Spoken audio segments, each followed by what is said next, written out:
Is he tired? It is time for us to do what we have been doing, and that time is every day. We'll see what happens. We'll know in a very short period of time, but it looks like it could be something that will be not good. Believe me, not good. I am a dissident. Don't move. Move. I'm saying no, why you hear Palantir, Palantir, Palantir, Palantir. Stop. Seriously, we need to release the Epstein list. Turns off. I am not a church boy. Turns off. They're full-on vampires. They hate our beef. They hate our beef. They hate our beef because our beef is beautiful and theirs is weak. Not good. Believe me, not good.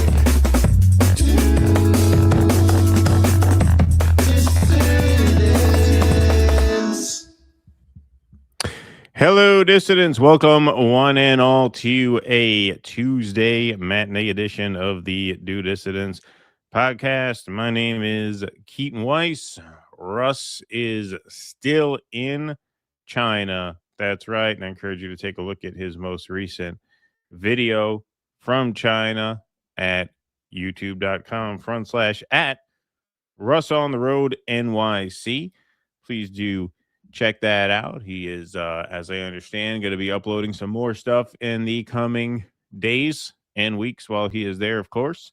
But it's Tuesday, and so Tuesday means it is Kit Cabello's day. So please welcome our co-host, of course, our resident Tuesday co-host, who will also be joining me this Thursday, actually, because one of these Tuesdays he's not going to make it. So he's putting in a makeup shift this Thursday. So it's double Kit this week. Kit Cabello from Hard Lens Media. What's up, man? Hey, give me a break. Our gators are beautiful. Hey, everyone, it's Kit with Hard Lens Media. Thank you, Keaton, for having me on your show. Shout out to Russ. Hope you're enjoying a safe trip in China. And we got a lot to talk about in the news today because every day something new is breaking. This year is not giving us a break at all, and we definitely deserve a break.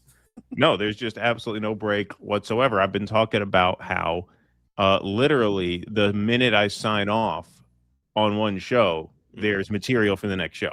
Like literally, when we sign off on one, that's when the news starts for the next one. I know it's content gold. I said this year is going to be content gold, but at what cost, Keaton? At what cost? At what cost to our souls? At what cost to everything, not just our souls, to everything. Yeah. Yeah.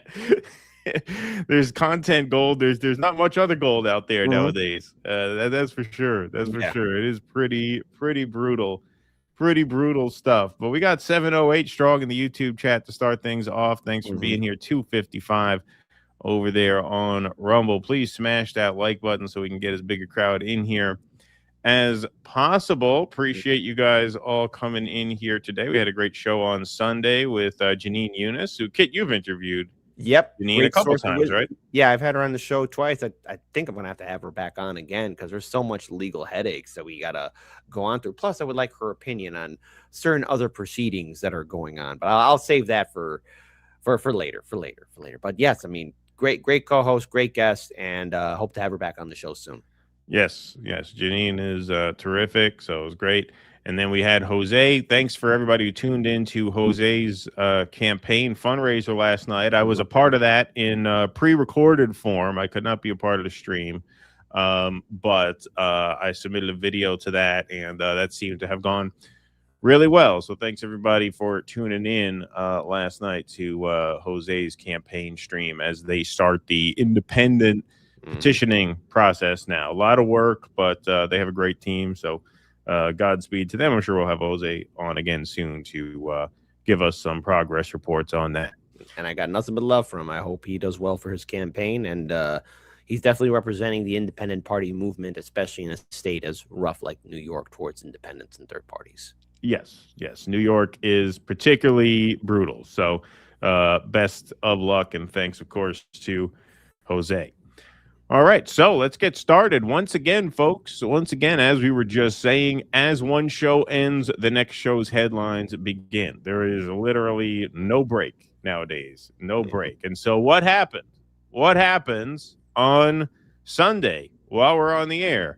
Well, this happens. Look at the tweet there, 9:08 p.m., April 12th. I was about 2/3 through my show on Sunday night, 9:08 p.m. Eastern Time, April 12th. And before that show ended, the next show's headlines begin. That's right. Trump lashes out at the Pope tonight, calling him weak on crime and terrible on foreign policy. A lot of people mention that calling the Pope weak on crime is just hilarious. I mean, it's just so funny.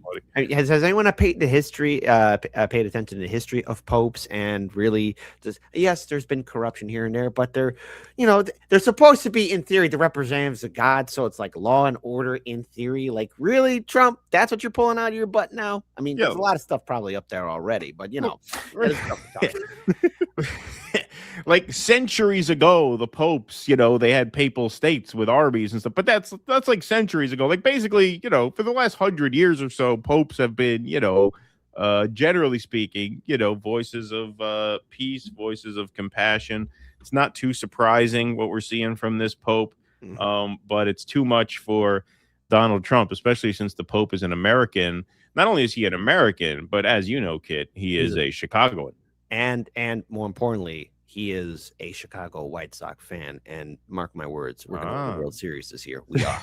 He's a South Sider. He's a South Side thriller. He's a South Side thriller. He's a South Side thriller. He's a North Side killer. Forgive me. All right. Well, Pope Leo says Donald Trump is weak on crime and terrible for foreign policy.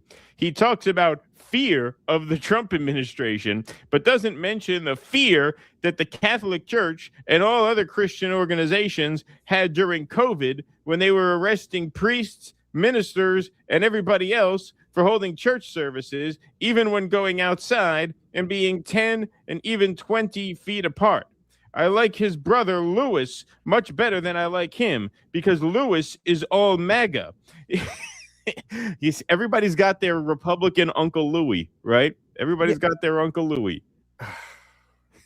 Louis, but is that going to turn? Like, really, you think the brother's going to side with the president over his own brother? Like, no, that's beyond stupid. Trump's losing MAGA. Pope Louis, Louis, Cardinal Louis, Cardinal Louis is much better. Hey Lou, can he bless? Can he bless this water? Turn it to wine? Yeah.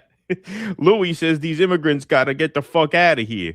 I don't know what's wrong with his brother there. His brother Leo, Pope Leo, thinks he's all high and mighty because he's the Pope. I tell you, I read the papers. I see one thing after another. All this immigrant crime. We got to get him the hell out. That's the Pope's brother, apparently. Yeah. Apparently, the Pope's brother is Curtis Sliwa. I guess so, but no, I actually did an article reading about who the Pope's brother is. He's got nothing but love for his brother. Like, this is beyond stupid and scummy of Trump actually using a family to turn a family against each other. That's scumbag material right there. Yeah. But this is Trump. I mean, this is nothing new. He said himself he ain't gonna get into heaven. So there you go. That's right. Not too out of character. Louis is all MAGA. He gets it, and Leo doesn't. I don't want a pope who thinks it's okay for Iran to have a nuclear weapon. I don't want a pope who thinks it's terrible that America attacked Venezuela, a country that was sending massive amounts of drugs into the United States. That's Colombia. And even worse, emptying their prisons, including murderers, drug dealers, and killers into our country. And I don't want a pope who criticizes the president of the United States because I'm doing exactly what I was elected in a landslide to do, setting record low numbers in crime and creating the greatest stock market in history. Mm-hmm. Leo should be thankful because, as everyone knows, he was a shocking surprise. He wasn't on any list to be pope, and he was only put there by the church because he was an American, and they thought that would be the best way to deal with President Donald J. Trump. Wow.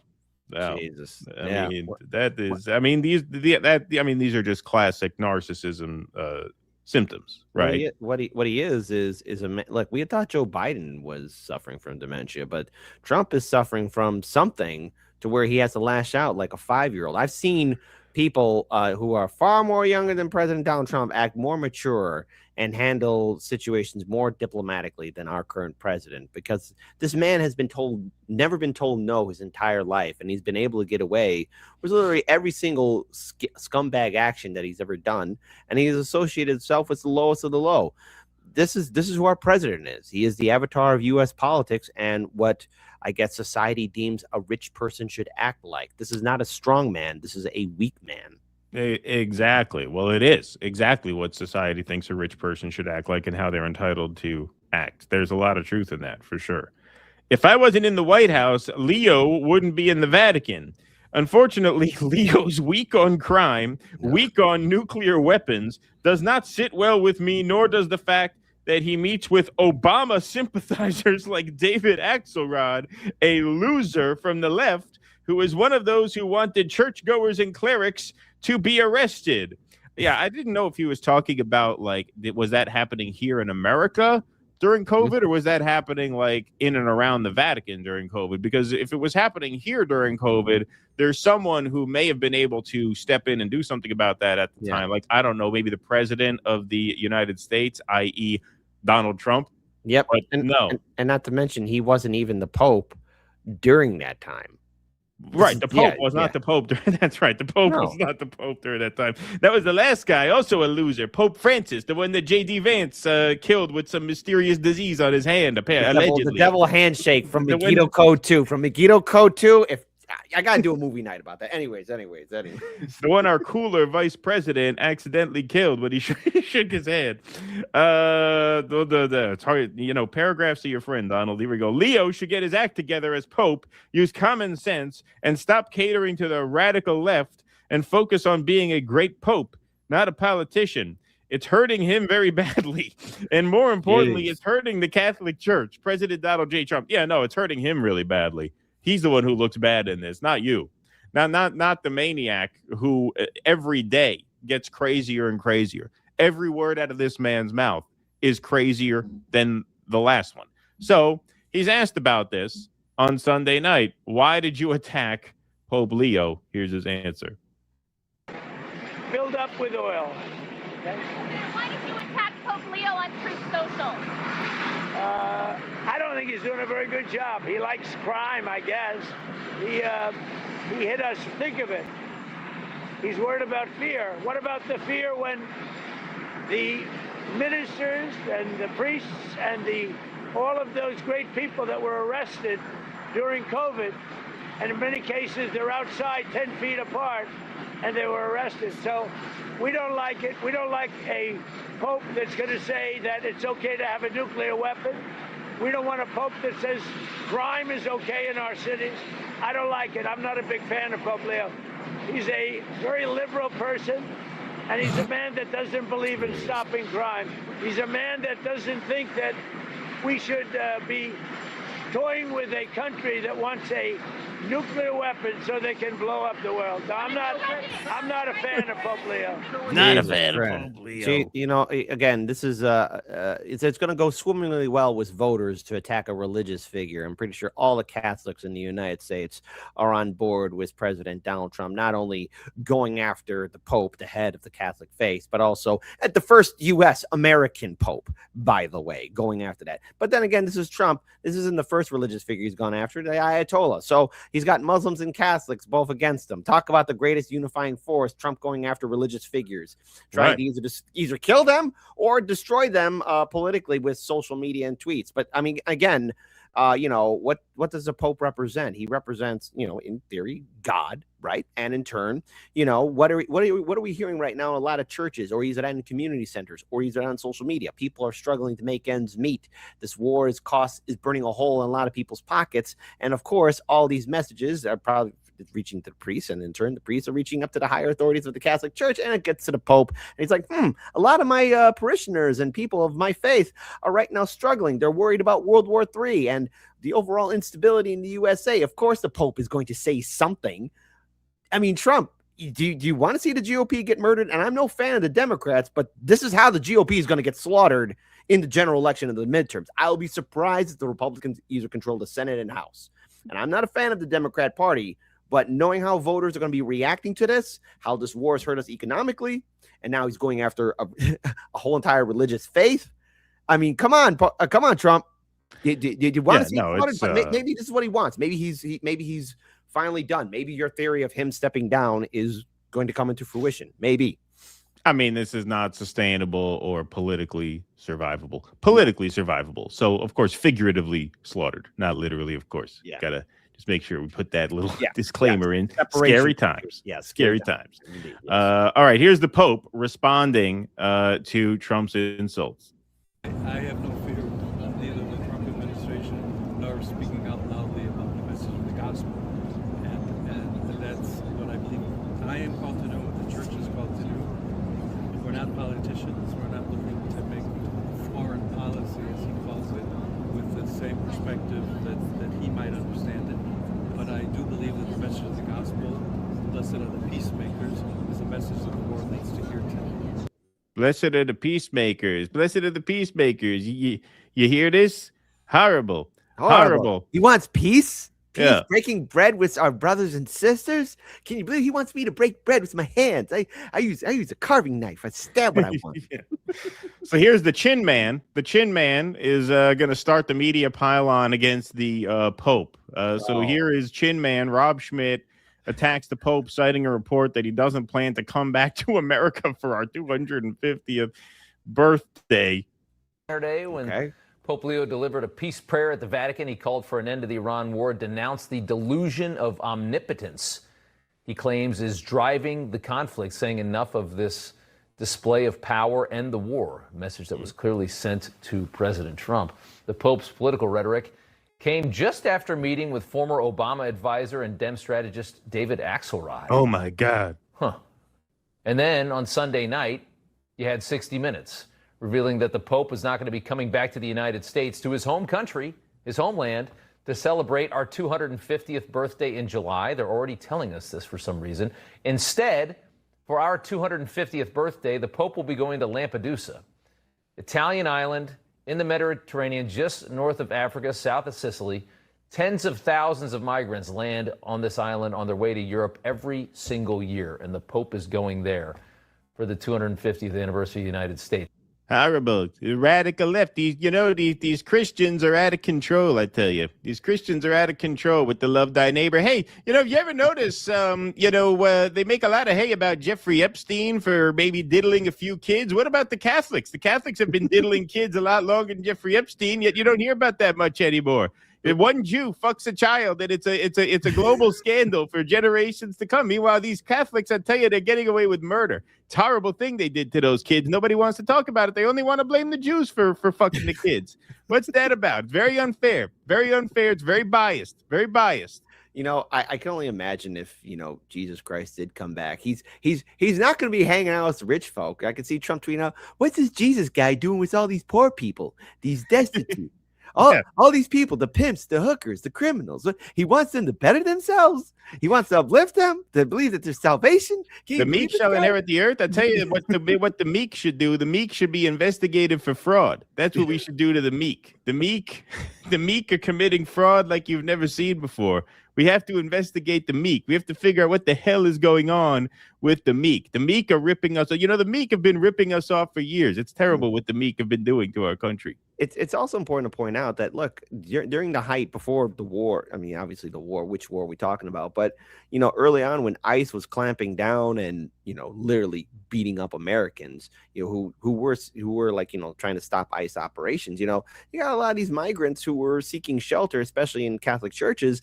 And the thing is, like, that's going to have a huge ripple effect. Everything that Trump has done, not only last year, but this year as well, has not only hurt the entire GOP. I mean, good luck with your messaging. I mean, you guys are supposed to be the exact opposite of Biden, but instead, you guys are just the Democrats unfiltered. I mean, I want to say this here. Like, again, a lot of these Democrat politicians wish they probably could act like Trump. I mean, that's just my opinion, because I think all these politicians are scumbags. But at the end of the day, this is going to cost them votes. This is going to cost them seats. And when the Democrats start taking over, okay, well, what are you going to do to reverse this? Because Trump clearly has left a huge sour effect internationally. I mean, to different faiths, to different people, to different cultures.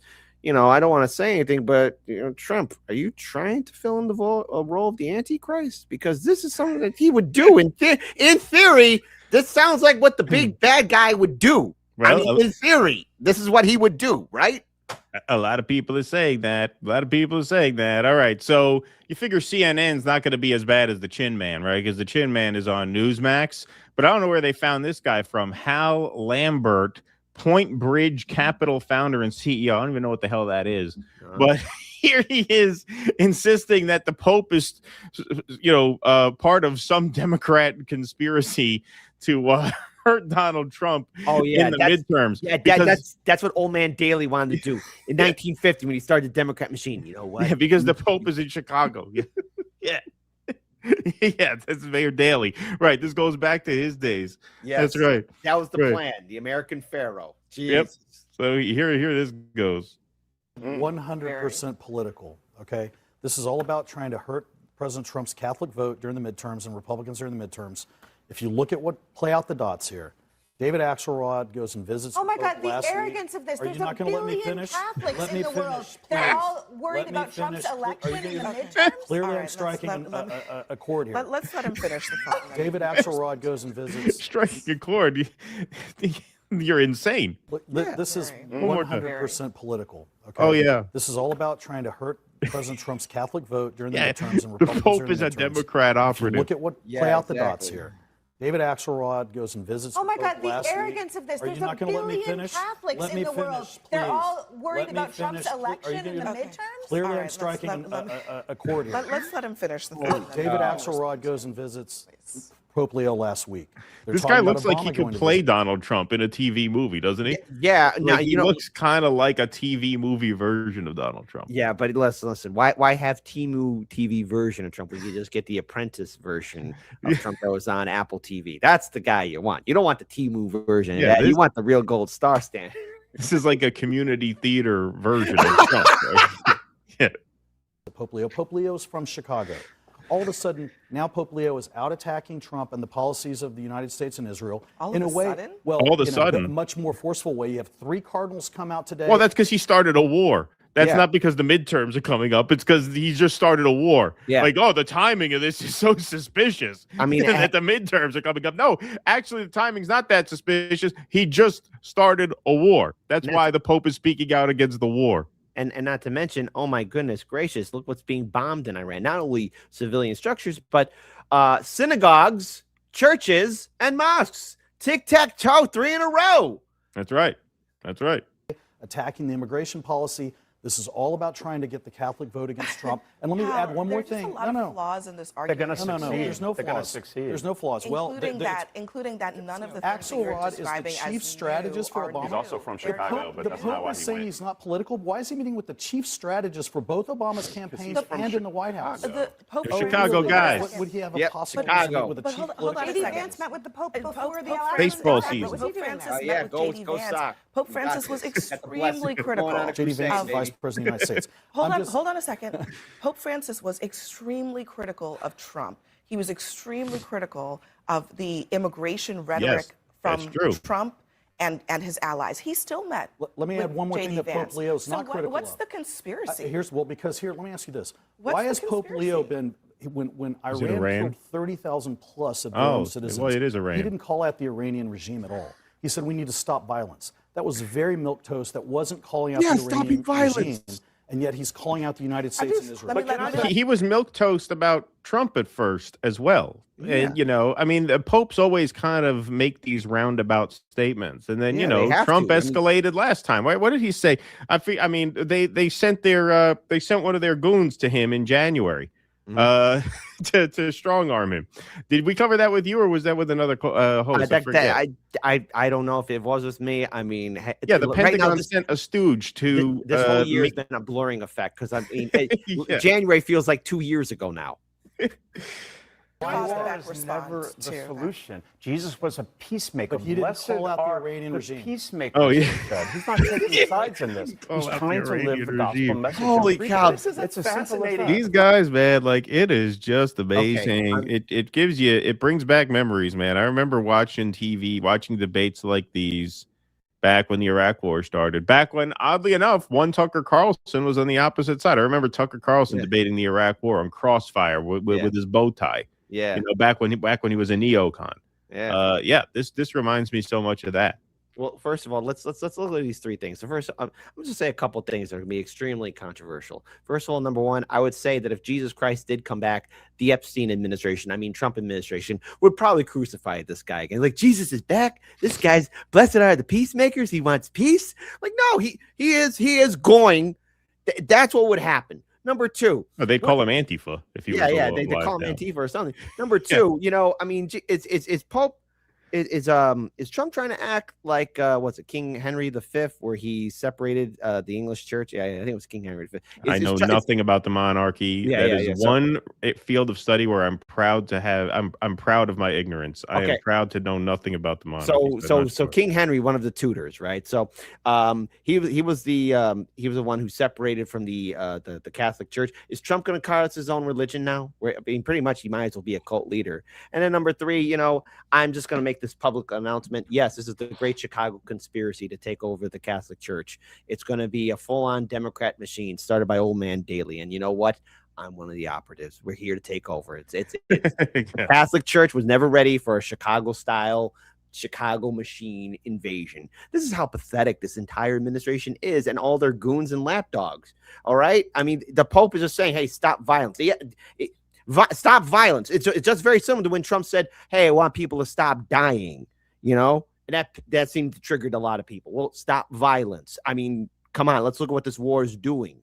It's not only going to cause economic hardship, but it's very clear that people are on edge of World War III. You know, we were last doing a show and we were wondering, hey, is this going to be the last show we're going to do?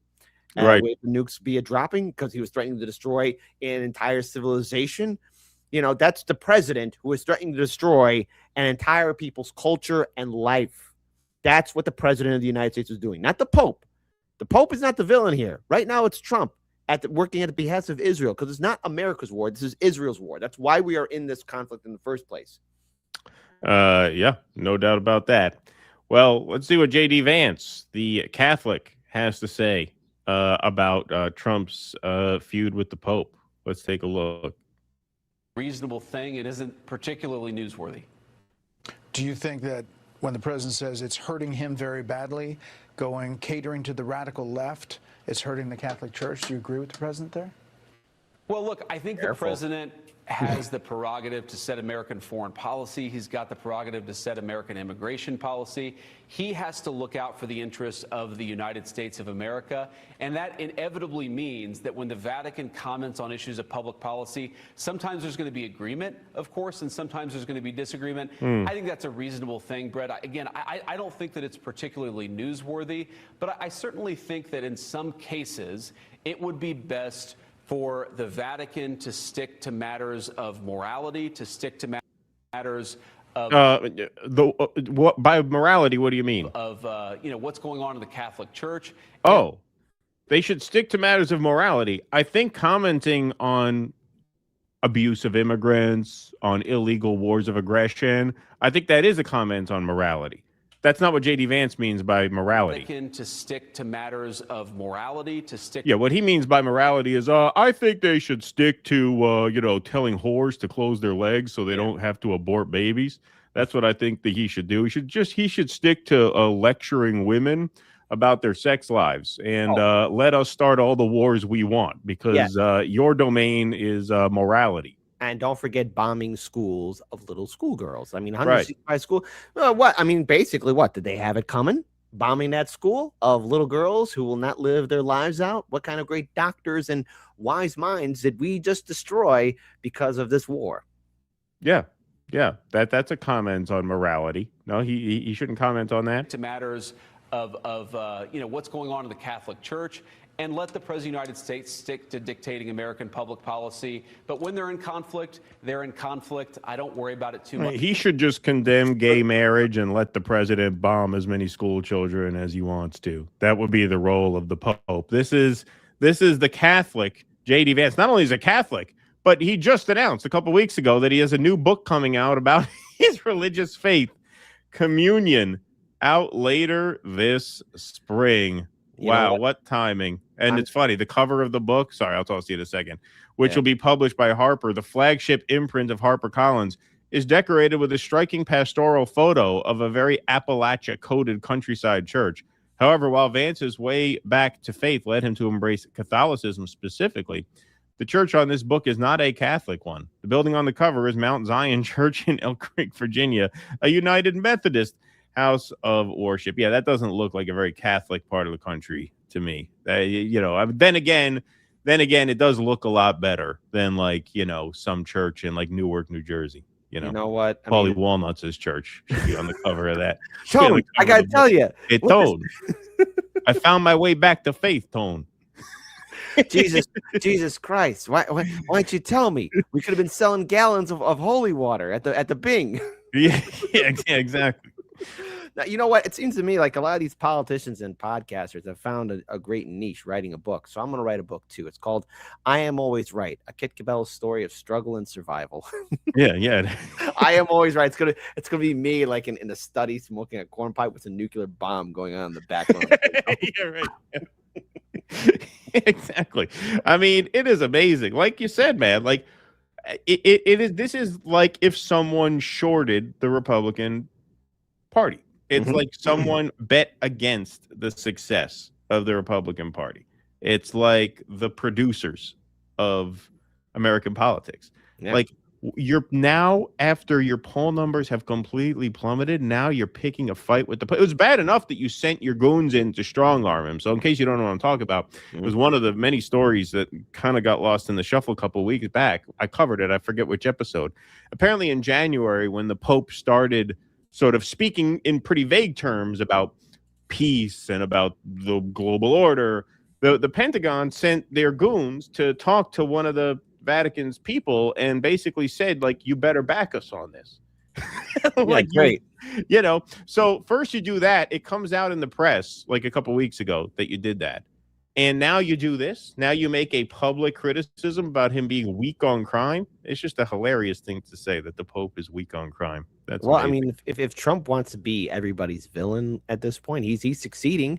I mean, already was Iran killing the Ayatollah. I mean, especially during Ramadan, which is a brilliant move. You turned him into a religious martyr. Now you're going after another religious figure. And yes, there are billions of Catholics, and I'm pretty sure a lot of those billions of Catholics don't like the idea of, women and children being bombed, World War III, gas prices rising up, economic prices rising up, people struggling. And now you're going after their religious leader, okay? And there are many serious diehard Catholics out there that are not a fan of what Trump is doing, because there are probably voters out there, Democrat and Republican Catholics, who are looking at this and thinking, my God, this man is a nutcase. I mean, who else is Trump going to go to war with? Who else is Trump going to attack because they're not playing ball his way? These are the moves of a desperate, weak man who is clearly, maybe allegedly being blackmailed here to do this stupid war and enact policies that he ran against in 2024. Never has there been a president that was just like, again, with the Bernie Sanders situation in 2020, where he really could have laid it on to Biden and the Democrats. Never was there a moment where Trump could have done the opposite of what Biden and everyone else has done. He had the ball and he dropped it. But because this person, Trump, is such a weak man, and clearly he was friends with Epstein, they got something on him to do this stuff. It's ironic that the Nobel Peace Prize that he didn't earn was given to him, and he's somehow a peace president. We got more wars, more instability, and it's all on Trump's lap, and he can't control the narrative. He's losing everything. And what do these men do, especially when they have no more control and no more people loving them? They will vilify and attack everyone. Mark my words, Trump is going to be hated by everyone by middle of this year, or he's going by the end of this year. He's the villain. There's no way he can remain in power. But then again, this is American politics, and he's a good puppet. So I guess Bibi is going to keep on using him until he sees fit, because he's okay with Trump going after Catholics, but heaven forbid someone go after Israel. Someone heaven forbid criticizing Israel and its policies. I mean, bombing women and children, especially in Gaza, where there were Christians and Jews and quite a few Muslims, all three faiths. And now Gaza's the moonscape. It's funny, as I meant to say this on my last show, and it slipped my mind. But yeah, when Trump lashes out at like Tucker Carlson and Megyn Kelly and all these people and Alex Jones, who he used to get where he is, and now that they're no more used to him, he tosses them aside. It should occur to him that's what Israel is going to do to you. Oh, yes. Like, that's what Israel's going to do. Like, the way you treat everybody else, where you lie to them and manipulate them and flatter them and get what you want out of them, and then you toss them aside like garbage when you're done with them. That's what Israel's going to do to Donald Trump at some point. And that point could be coming sooner than later, because once these midterms come around and the Democrats take over, do I really believe Donald Trump is going to be up for 2 years of impeachments and investigations? No, he doesn't seem to have the same fight in him as he had years ago. He's older. So if Vance is next in line, if the Israelis have any blackmail on him, maybe that's a mechanism to get him to step down, right? Who knows? Because it's definitely going to be in the Republicans' interest to get Trump to step down. Assuming Vance is the heir to the PayPal mafia throne, Vance is who they want next, then it's going to be in their interest to get Vance in to run as an incumbent in 2028, which means, Trump may just be a used washcloth to the Israelis sooner than later. And that's something you should think about. Washcloth is a generous term. I'd go as one of those dresser drawer socks. Yeah, right. Exactly. All right. We got some super chats and some Rumble rants. Thanks, everybody, for being here. 1804 strong in the YouTube chat. 485 in the like column. Let's smash that like button. Can we please? And thank you very much. John Olmstead, thanks for the $5. Looks like Mossad set the fire at the BYD plant, so Russ couldn't do a video on it. Just kidding, but there was a fire. Was looking forward to that video. Interesting. I know there have been some. There was the one workplace fire that the guy set, and then there was the other one at the Amazon warehouse that they're saying was solar panels. But didn't hear about this one, unless that's one of the ones that you're referencing. There's been a couple of these warehouse fire plants, and there's one thing that crossed my mind. I said, like, okay, some of them are insured, but the thing is, insurance can only cover so much. And what do these insurance companies don't like doing? That means paying insurance. Now, if these warehouses go on fire, good luck paying that, because if they don't got the money, that's gonna really screw some things up, man. Michael Durkin says, Keaton, you're doing a fine job holding it all down, sir. Well, thank you, Michael. Appreciate that. Shout out to the Ireland fuel protesters. As a dual citizen, Peter Dooley Dublin's coverage on YouTube is pretty based, working people's perspective and their sovereignty. Well, thank you, Michael. Appreciate that very much. Appreciate the recommendation. Thank you for that donation, my friend. They finally put Iron Maiden in the Rock and Roll Hall of Fame. Oh yeah, did they make it? I haven't even been. I've been neglecting my shuffle pod because I've been working so hard on this show since I'm holding it down myself. But all right, so the votes are in. I'll have to do a video on that. But congratulations to Iron Maiden. Here, we'll give a premature 666 today for Iron Maiden. All right, and we'll do another one when we get up to 666 in the like column. So smash that like button, everybody. Congrats to Iron Maiden. Long time coming. Mr. Fancy Pants says, hell yeah, brother. Thank you, Mr. Fancy Pants. Appreciate that. French Laundry says, love y'all. Thank you, French Laundry. Appreciate that very much. Okay, what do we got here? Professor Brown note. Pope should say, hold my beer to Donald J. Trump's idiocy, pimp the Pope mobile to a low rider, do sermons with a guitar, sell weed and porn in the Vatican. I'm the Pope, bitch. Mic drop. That's funny. Thank you, Professor Brown. Appreciate that.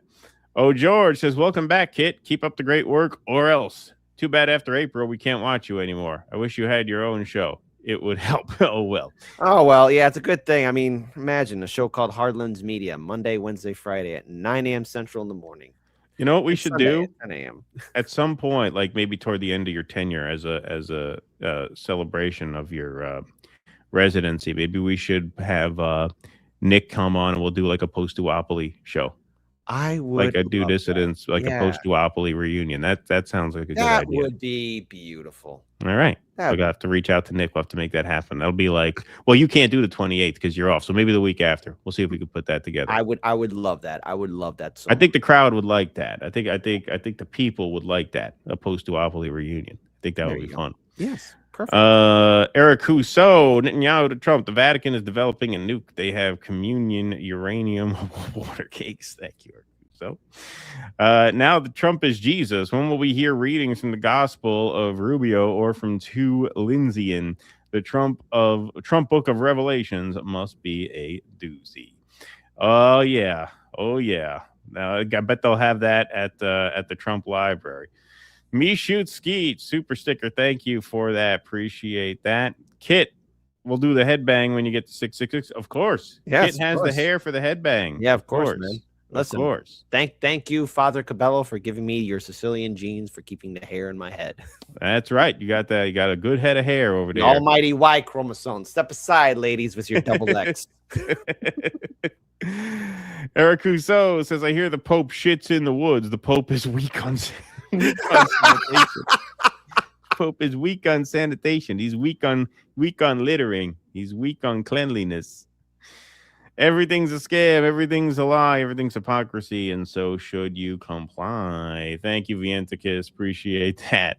How long until MAGA starts calling for occupation of the Vatican and making it the 51st state? Yeah, they're going to try to invade the Vatican. Thanks for the $5 heavy snack. Appreciate that very much. What do we got over here? We got Dendro Bates. Saw your tweet, Keaton, where you said, I'm going to be president one day. Consider this your first campaign donation. When can I expect the Golan Heights? Yeah, you got to follow through with that. Good one. Good one. Thank you. Heavy Snack says, they hate our Pope because theirs is weak and Louis is beautiful. That's right. We hate their Pope because their Pope is weak and ours is beautiful. All right, let's move right on along here. All right, folks. So it wasn't enough to insult the Pope. On the heels of insulting the Pope, Trump posts this. Oh, what can go wrong? He's a doctor, man. To his Truth Social. Yeah, he posts this AI-generated image of Trump as Jesus, as God, healing the sick with light beaming out of his hands. Wow. Now I said I'm not a religious man, but I'm pretty sure you're not supposed to do stuff like this. Yeah, I'm pretty religious sure Bibi. too. I'm pretty sure that's against the rules. I don't know for a fact, but judging by the reaction on Twitter, that seemed to be a bridge too far for a lot of people. I would go on further and say, like, not only has Trump angered the Catholic faith, which there's billions of people, but hey, Christians, so that includes evangelicals, Southern Baptists, Lutherans. Why not enrage all denominations of Christianity? Because what could go wrong with trying to portray yourself as Jesus Christ, who apparently was a doctor? I didn't know this. That's a new addition to the story of Jesus Christ. He was a doctor, not a carpenter's son. He was a doctor's son. Right. Yeah. It was. Well, this is the PMC version of Jesus, where he's a doctor. You know, carpenter. You know, little too blue collar for some people. So there's a version of the story where he was a doctor. Yeah. Here's a side-by-side comparison, so it'll be easier to spot the differences. So on the left is the original post by Nick Adams. So the Australian guy, I guess, Nick Adams posted. Oh God, what could go wrong? I thought it was just so wait, a pastor did this. I don't know who Nick Adams is, like the Australian guy, like the heavyset guy who like posts these like jokingly fawning tweets about Trump, and Trump actually made him, I think, ambassador to, I think it was Malaysia or something. Like some guy who just like, you know, he has like basically a comedy account. Like he does this like obviously over the top praise of Trump. I think that's who they're talking about. I didn't know if he was a pastor, if they're just calling him a pastor, but whatever. The point is, this isn't a different version of an original AI rendering. So there's two different versions of this, and the one Trump posted was suspiciously different. So the most obvious difference is that in the original post, it looked like there were like veterans or soldiers in heaven above Trump's head. And then in the one that Trump posted, it was this otherworldly, like demonic demigorgon like figure, this winged figure Baal, above his Baal, whatever that the Baal, the god of the Carthaginians, yeah. Baal, whatever, Yeah, god Baal. of the Carthaginians. I mean, somebody in the chat just went past me. Sorry, I forgot your name, but somebody says like the picture that looks like Trump is healing was his medical technology. Looks like Hunter Biden. You will no longer want to be addicted to the boogie sugar. Hunter, you're over it. I'm gonna heal you. I'm a doctor wearing a red robe. Come on. Crazy. So that's one difference. And then the other difference that some people noticed, and this is a weird one. Like, I don't know what explains this. So in the original, the bearded guy who's standing to Trump's left there, toward the left side of the frame, the bearded guy has a hat that says veteran. And in the one that Trump posted, it says something else. Like, you can't really make out what those letters say, but it doesn't say veteran. And it say Palantir. Yeah. Maybe that's Rob Reiner in heaven with Donald Trump. It kind of looks like Rob Reiner, doesn't it? Rob Reiner. It says when Harry met Sally. It says Spinal Tap on the hat. It does look like Rob Reiner. But anyway, Trump's followers, even on Truth Social, were not happy with this. I mean, the backlash of this was kind of overwhelming. Trump's followers on Truth Social are calling him the Antichrist after his post of an image depicting himself as Jesus. Yeah, Mr. President, with all due respect, take this down. You are not Jesus. Sally says you are mocking Jesus. What's fresh hell today says, I deeply regret voting for you. Many people do. Your ego won't let you see it, or are you truly a sociopath? 25th Amendment. Tux Rex says you are sick. I've never regretted him a vote more. Classic girl, North Carolina, the bottom right there, says I voted for this. MAGA is dead. Yeah. The Knights Templar International says the Knights Templar Order its ruling council demand that this offensive and blasphemous image be removed forthwith. We supported President Trump in 2016 and 2024. New York Times attributed our support in 2016 to be part of his victory. However, we are deeply offended by this and have no other choice but to condemn it wholeheartedly and ask for a public apology to the Christian brethren who have been deeply upset by this depiction. We respectfully remind President Trump of the Bible scripture found in Galatians 6:7. Is that it? Is that how you say that? Galatians? You see, I'm a Jew. So, yeah. I don't know. I'm lucky my eyes don't light on fire when I read that. I'll cut my losses and move on. Galatians 6:7. It was Galatians 67. That's Gen Z's favorite Bible verse is Galatians 6:7. Get it? They love the 6:7. Watch, there's going to be a crusade now on due distance. Yeah. That's it. Crusade time. Galatians 6:7. Gunther Eagleman. Now, this is funny. Now, so, you kind of wonder how these MAGA influencer accounts don't get ratioed because so much of what they post is so ridiculous. And the answer is, of course, bots. Right, exactly. So, like, you've never seen a ratio like this for one of these MAGA influencers. But look at this one. 4,000 likes to 9,800 comments. President Trump just posted this powerful painting on Truth Social, says Gunther Eagleman. Trump stands radiant in a red robe, laying hands on a sick man while surrounded by American symbols, the flag, eagles, fighter jets, the Statue of Liberty, and everyday heroes. Of course, there were, yes, and Baal. Yes, of course, there were nearly 10,000 replies to choose from, but I went with my favorite, which was DD Geopolitics. Yeah, it's over. It's over. Like Michael Scott, it's over.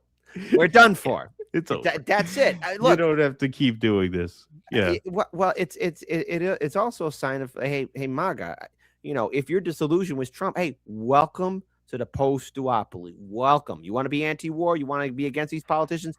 They will use you and your beliefs and then throw it aside because Trump doesn't believe in anything that you espouse. He doesn't even believe in making things easier for Americans. He wants our lives to be miserable because he's a miserable man himself. He has all the wealth in the world. He would never heal anyone. He would never fight for anyone. He would never pick up a sword and shield and lead his troops on the front line because the man is the definition definition of cowardice. All right. And what he has posted up there, it should be an insult to everyone of the Christian faith. Okay. And I say this as someone who is, I'm trying to get closer, like finding my faith as well, and everything else in between. But I'm not going to. Oh, do you have a book coming out?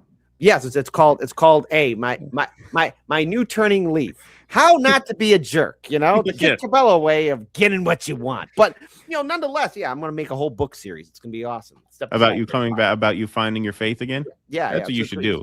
If you're going to find your faith again, you may as well write a book about it. Yeah, may Otherwise, as well. what's May the point? Yeah, exactly. But the thing is, this is an insult, and people, who are watching this president, they're seeing that we have never seen a leader act this insane, save for maybe with antiquity, where you have Caligula and Nero both proclaiming that they are gods at this point. This is on that level. You have to go back in time to find a leader, a head of state, to be this insane, to which they're going to be posting pictures of them being a religious icon, leader, or representative of the gods or heaven. That's how bad we are in. We are witnessing Trump having this godhood dementia, and his most diehard sycophants trying to defend this. To which I have to say, if you are a MAGA influencer, don't worry, you're going to be tossed aside. All right, at least Alex Jones, Candace Owens, and Tucker and MTG were able to at least leave when they realized, like, oh wow, if we stay around any longer, we're going to have shite on our nose, like Ann Bondi all the time.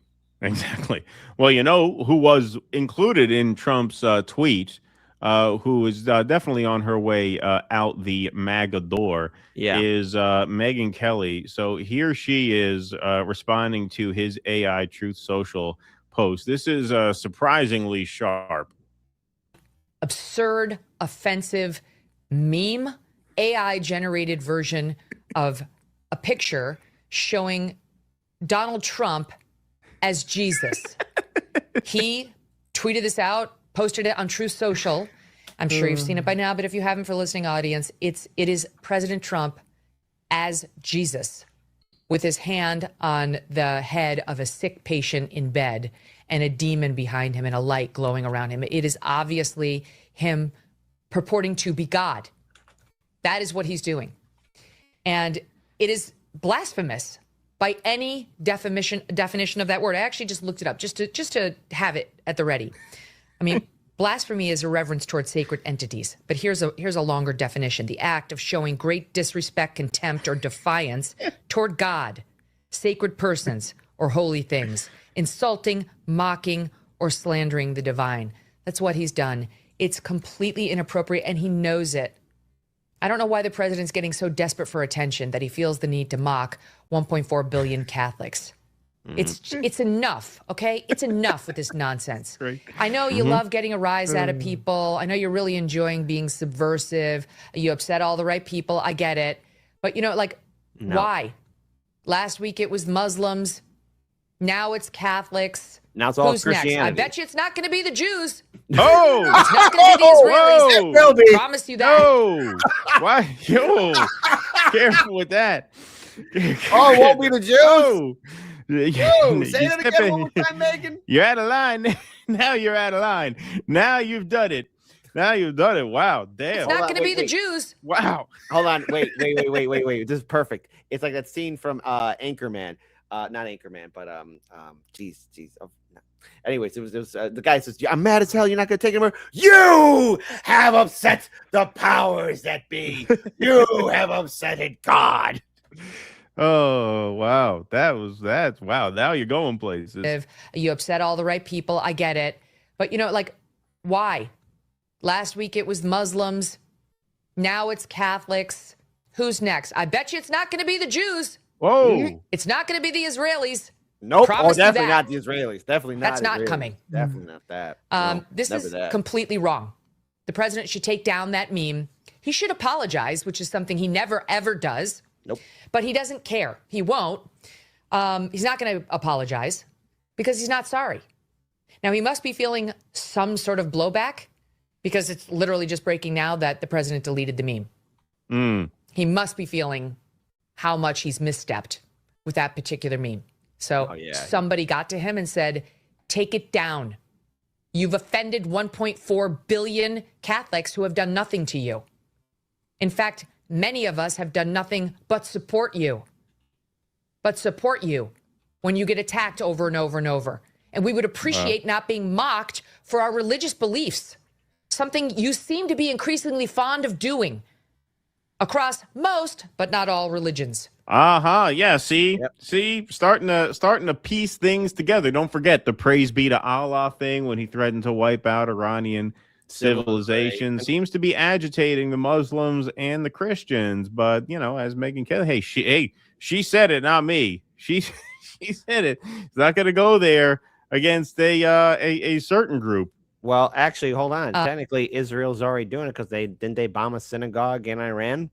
But did that not happen? And not to mention synagogues in Gaza too. So technically, Israel's kind of doing the job already. So they are, but Trump is not agitating with them. He seems to be agitating. He seems to be intentionally pissing off and trolling the Muslims and the Christians. I don't know what he's doing, but the president is spiraling downward in his poll numbers. He is on a downward spiral now. We'll talk about in a minute what's happening with the white working class. That's Trump's base. Why just and he's now underwater. Yeah. Listen, it's more than just white people that are struggling. There's black people, Latinos, Asians, men, women, the LGBT community. Everyone's struggling. Not just white people, just everyone. It's everyone that's going to be struggling because gas is what, $8 in California? It's $5 here in Chicago. Yeah, well, those are her favorite people. I mean, I think she's responding to like the new polls that are coming out, which have him like for the first time underwater with white people without a college degree. And like that was really the backbone of his support for the longest time. Like that was the last group that when you polled them were favorable towards Trump. And now apparently not so much anymore. But yeah. So she has essentially stopped playing hide the ball with that. She's now noticing certain things that she's not supposed to notice. But as she mentioned, Trump did delete his post portraying himself as Jesus after facing some backlash from his own supporters. Yes, some backlash. That is an interesting way to put that. Caitlin Collins. And so what's his explanation going to be? No. So he deletes the post. And then, of course, you knew he was going to be asked about it. He had this Oval Office press conference yesterday, which we're going to find out why he had that in, what was it, 2 more segments, because you might notice a certain gig worker standing beside him in some of these clips here. And, of course, they had to stage that at the Oval Office. But here he is. Okay, so what's your excuse? What compelled you to post this picture of yourself as Jesus Christ? And his excuse is, I did post it, and I thought it was me as a doctor. I thought it was a doctor. What? The doctor. That picture of yourself depicted as Jesus Christ. Well, it wasn't depicted. It was me. I did post it, and I thought it was me as a doctor, and had to do with Red Cross as a Red Cross worker there, which we support. And oh my God! Only the fake news could come up with that one. So I had really? Only the fake news. And I said, how did they come up with that? It's supposed to be me as a doctor making people better, and I do make people better. I make people a lot better. It was supposed to be me as a doctor making people better. Unbelievable. What? I mean, this is what you talk like when you talk about the ritual of bullshit. Like when you said earlier in the earlier segment, how this is how rich people are supposed to act in America. Yeah, this is how salesmen are supposed to act. Like we act offended by it, but our culture is set up in a way that suggests we're not really offended by it. Like, the used car salesman is full of shit when you walk onto the lot. You still shake his hand. You still laugh at his stupid jokes. You still pretend that he cares about you and your family or whatever. And all he cares about is closing the sale. Yeah. And that's what's going on here. Like everybody knows he's just making that excuse up. He knows everybody knows he's making that excuse up. Mm-hmm. And so we act like we're really offended by it, but are we? Or is this just the kind of like ritual of bullshit that in America you're supposed to go through? with rich people or business people, right? You're supposed to afford them a certain respect, even though they're clearly acting in a way that signals contempt for you. I think this could be the straw that's breaking the camel's back, because look, even if you're the most diehard Trump supporter, how can you really explain this in a straight face and say that he thought that was a doctor? We've all seen doctors. We've all seen how even the people who work for the Red Cross, what they wear. That is the robe and attire of Jesus Christ. Jesus Christ, Carmine. Why would you ever say it's like Jesus Christ, Trump? Why would you possibly ever bring that up? Bring that up like Jesus Christ. Whatever happened there is that you insulted billions of people, not only in the USA, but worldwide. And you have the audacity to say, oh, I thought I was a doctor. No, that's not what doctors use or wear. And listen, I've been as a doctor a couple of times. You know, I'm 41 now. You know, I've had my few checkups as a child and as a grown man. And I've never seen a doctor hold like a ball of energy like Goku, okay? Yeah. Or like any other superhero. That's never happened before. Or with angels or demons in the skies of heaven. That is by far the most asinine comment ever in the history. Even, listen, Bush Jr. would never say anything that stupid. And if a Democrat did this, the Republicans would be screaming bloody murder. Oh, and on top of that, to add salt in the wound, even the fictional character from Idiocracy, President Camacho, wouldn't do anything this dumb. Dare I say it, Camacho has more functioning brain cells than our own real-life president, because when things were bad, Camacho realized, I need to find a smart person to fix this problem. Trump? Oh, I'm going to share this meme of me looking like Jesus Christ. Yeah. Brilliant move there, Trump. Oh, so yes, the internet, Red Cross worker, perfect. The internet had some fun with this DD Geopolitics Red Cross worker Halloween costume. I like this one. Yeah. I found 3 blockages in your heart's arteries, says Dr. Trump. My plan is to create 3 more blockages to treat the existing blockages. Oh no, wait. Yeah. Here's a McDonald's hamburger that won't cause any more cholesterol problems. Yeah. I even made one myself. Trump at the pearly gates. How do you do, fellow doctors? Oh, I crack myself up, I guess, because I have to. But yeah, just absolutely fucking bonkers insane. Trump is so ridiculous, he makes priests funny, you know? Priests, wow. No disrespect to men of the cloth, but as a sarcastic New York Jew myself, I gotta say I never associated priests with comedy before. But Trump is so ridiculous, he makes even the priests funny. First time for everything. First time for everything, yeah. That's right. So here's Reverend James Martin saying, I don't know too many doctors who have glowing hands. As you just heard, he thought this was him being, depicted as a doctor. Not everyone sees that as a doctor. What do you make of this, both this image and the backlash to it in this moment? It's a doctor. Yeah, I don't know too many doctors that have glowing hands.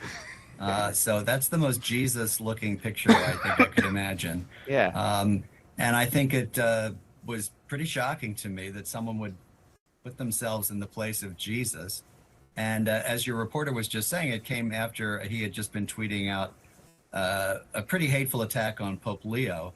So obviously religion was on his mind last night. And that probably came from watching the 60 Minutes special with the 3 cardinals. So I guess he was, thinking about religion, and that's what came out. That's what came out, apparently. Well, hey, even the guys at the Steven Crowder show are not buying it. They had some fun with this. Oh, wow. Louder while you're doing what? Yeah. What?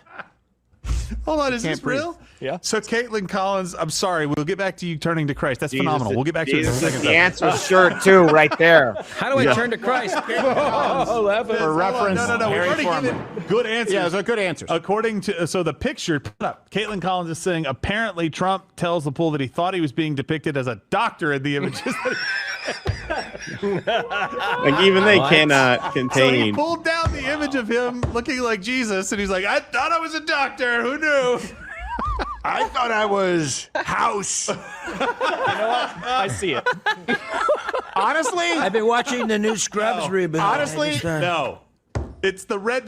No. Come on, don't even give me that. What is that thing called? A shawl or like a scarf or like a? There's a world in which he actually did think it was a doctor. There's a world where he didn't care. There's a world where he thought it was a doctor. Because go back to it, now looking at it, and I'm just saying, it's like a hospital bed. Is that a nurse down there at the bottom on the right? There's a nurse. Yeah, there's a nurse. There's a troop. But I don't. But there's F-22s. Yeah. I mean, my doctor like heals me with light hands. Yeah. No, that's not cherub. That's Baal. That's Baal. Okay, the god of the Carthaginians. Thank you, Scipio Africarda, for burning Carthage. All right, so hey, JD Vance been getting a lot of airtime lately. Get a lot of time in front of the camera. Maybe they're setting him up to take over once they force Trump to retire to his golf course here. But here he is saying he thought it was more of a joke. It's back and forth with the church. Well, first of all, Brett, I think the president was posting a joke, and of course he took it down because he recognized that a lot of people a joke. He said he thought it was a doctor. Understanding his humor in that case. I wasn't joking, JD. I thought it was me as a doctor. I thought it was a beautiful sentiment. I wasn't joking. I was being very serious. Being serious. I thought I was a doctor. I thought I was a doctor. What's funny? What's so funny, folks? What's so funny about that? When you're saying I can't be a doctor? You're saying I'm too stupid to be a doctor? Is that what you think? Is that what you think? I could be a doctor. Give me one of those ear things right now. I'll check your lung. I'll check your heart. I'll check your lungs. I'll put it up to your balls. See if your balls get a heartbeat in them. I doubt it. With you, from looking at you, I have my doubts about that. Listen. Put a stethoscope up to my scrotum. You hear it like a thunderbolt, thunderbolt every half second. Boom, boom, boom. Put it up to your ball sack. I hear nothing. Even the Simpsons character, Dr. Nick, it has more medical credibility than Donald Trump ever will. Yeah, thought it was a joke. Don't forget this all coincided with the announcement of his book. That's it. I'm writing a book. I think that's the way you gotta write a book. I gotta write a book now. We all gotta write books about faith. I should write 3 books about my embrace of each faith. I should convert to Christianity. That would be one book. Then I'll convert to Islam. That'll be a second book. And finally, write on to Judaism. Then I'll rediscover my Judaism, finding my way back to Judaism. That'll be my 3rd book. And then I'll have enough to retire, hopefully. Yeah, apparently man. These books are very lucrative. Apparently, you write a book, you're set. There, you know what? I'm going to write a book. I am always right. A Kid Cabello's story of struggle. Yeah. Yeah. My long journey back to Judaism. That should be my book.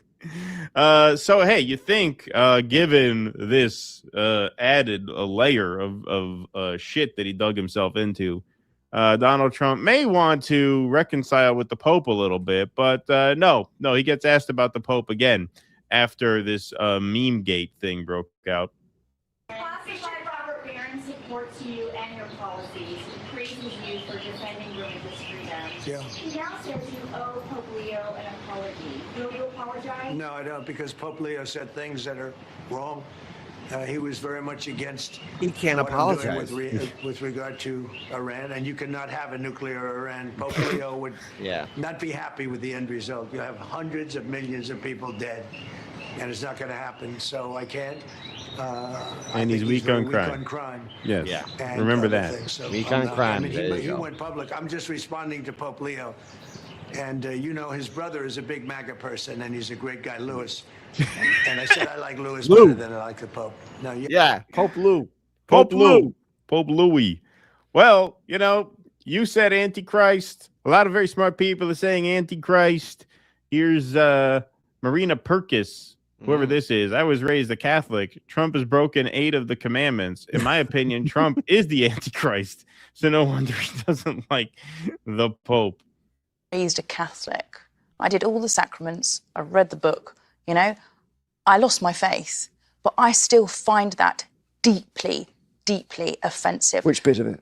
All of it. How dare you? That is blasphemous. That is what the picture you mean? The picture is blasphemous. It's a huge disrespect. That in itself is the breaking of a commandment. The man himself has broken in my mind, all but 8. So he's broken 8 of the 10 commandments. This guy, in my opinion, is the Antichrist. So no wonder he doesn't like the Pope. Wow. Damn. Rough news cycle. Well, the president of Iran was offended by this. His Holiness Pope Louis XIV, I condemn the insult to your excellency on behalf of the great nation of Iran and declare that the desecration of Jesus, the prophet of peace and brotherhood, is not acceptable to any free person. I wish you glory by Allah. And this raises a point that the Tucker Carlson network tweeted out, which is the people in charge don't want you to know this, but Muslims love Jesus. Who might those people in charge be? Who might those people in charge be? Probably a country starting with the letter I, but Yeah. you know, I think it's Iceland, or it could be the Irish, or it could be the Italians. Yes. Maybe Indonesia. Islam reveres him, capitalized purposefully, of course, as a major prophet and messenger of the Lord, believes he performed miracles, and states that he will return to earth to defeat the Antichrist. That's why Donald Trump's painting depicting himself as the Son of God offended the president of Iran. It was an attack on his religion as well as Christianity. Today's Morning Note newsletter covers Masoud Pezeshkian's condemnation of Trump's desecration of Jesus, the Iran war's gutting effects on Americans' housing market, Colombia's plan to murder Pablo Escobar's a hippopotami, and more. So that's part of their newsletter. But yeah, that makes an important point, that the Muslims and the Christians share a reverence for Jesus Christ that the Jews do not. And it has long been observed that the Zionist project, one of the strategies of Zionism, is to pit Christians and Muslims against each other. And that's what a lot of this is about. And that's why Megyn Kelly realized that, hey, whether he's mocking Allah by saying praise be to Allah, which is also kind of a swipe at Christians, since Donald Trump is ostensibly a Christian himself, or so he claims. Theory, yeah. Have him quote a Bible verse, okay? Yeah. Have him quote a Bible verse. Trump, what's your favorite Bible verse? The one that says, "Thou shalt steal." Yeah, exactly. Yeah. Thou shalt only steal when you have to. This is kind of bringing to the forefront kind of uncomfortable conversations and dynamics that have kind of been hidden in plain sight for a long time, especially as Donald Trump just seems eager to agitate as much as possible against everyone he could think of, against every group in his coalition, except one. Except for the Zionist Jews. And I say Zionist Jews rather than Jews as a monolith, out of some attempt at respect. But as a Jew myself, I barely feel a need to do that, because it's just very frustrating. It's very, very frustrating to see. And it's absolutely baffling to see Donald Trump just light his presidency on fire in this way. Like, the Pope remarks weren't enough. You do this on top of that. Just pretty extraordinary. I mean, maybe, I don't know, maybe the blackmail material of the Epstein files are getting to him, because again, we're only scratching the surface of that. Remember, the reason why we're having this war is a distraction to the Epstein files. And perhaps maybe also all of his lies will soon be exposed. I mean, when Melania went before the press, she didn't defend Trump. She was defending herself. That's the biggest takeaway. She was defending herself, not her husband, not anything, but just only her, not him, her. And I think Trump is realizing that not only probably losing his family and his image, but this man was never a Christian. Look back at who Donald Trump was and is and still is to this day. You know, in 2016, even I almost bit into that Trump derangement syndrome. Look what he's saying. Until my grandpa, God rest his soul, said, "Kit, this is who Trump's always been." And like an adult, I decided to get on the computer, do my research, and be like, oh, he's always said this. This is who he is. To every diehard Trump supporter that reelected Trump into office, this is who he is. Don't be surprised. He doesn't believe in Christianity. He doesn't believe in any denomination of Christianity. He doesn't care who he offends unless he stays on top. Look at how he has survived bankruptcy. Look at how he's used the legal system. Look at how he's bought our politicians. This is not a good guy. He's the bad guy. And he's uniting Christians and Muslims. I mean, if there's ever a profile of the Antichrist, I mean, it's a stupid Antichrist, but my God, has he fulfilled the qualifications of being a overall hated person? And when people can't afford to buy food, medicine, or put gas in their car, a lot of people are going to hate him because he's doing this war for Israel to cover up the Epstein files. Just had a rant on that one. But I mean, debate me if I'm wrong, people. Change my mind. Change my mind. Change my mind. Take that to the Steven Crowder show. That's There right. you Vientikez says someone should tell Trump that you should never go full Biden. Good Even one. Biden wouldn't do anything this dumb. That's right. Farhaj, thanks for the $5. Who's that dude with the ladies' hairstyle next to the handsome semi? Keep it up, boys. Russell, stay safe. Chicago style pizza fan. As There you go. should be. As you should be. Charles H. Thanks for the $2. My brother said Trump's playing 5 dementia chess. Good one. Good one.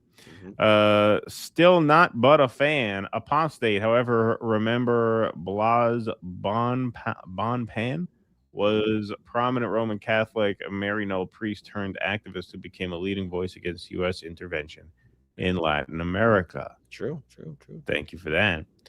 EO Shush, as Trump just tweeted, I'm not a fan of Jesus. He was soft on whores. If I was Jesus, I'd have stolen the bitch. Oh, that's good. No. Oh, that's funny. I like that one. Thank you, EO Shush. Appreciate that. We need to get tough. If it were my universe, I'd get tough. Like Gore Vidal said, America is a nation surrounded by a police mirror. Everyone outside can look in and see USA for what it is. Americans look out and only see themselves. Main character syndrome. Good quote there. Like it. Eric Rousseau says, Trump, you will deny me 3 times before the Loomer crows twice. Thank you, Eric Rousseau. And Loomer's defending him still. I mean, like now, like it's clear she's got a hotline to the president. Well, she's a lifer. Yeah. I mean, she's been, the thing I'll say about Loomer is that she always liked Trump. Whereas these others, like the Levins and the Shapiros, they were never Trumpers. Nope. They were never Trumpers. So they're just it's even crazier that they're in the inner circle. RFK says JD was nervous about traveling to meet Pope Francis. Hey, he's a xenophobe, germaphobe. I gave him some hand cream to help strengthen his immune system.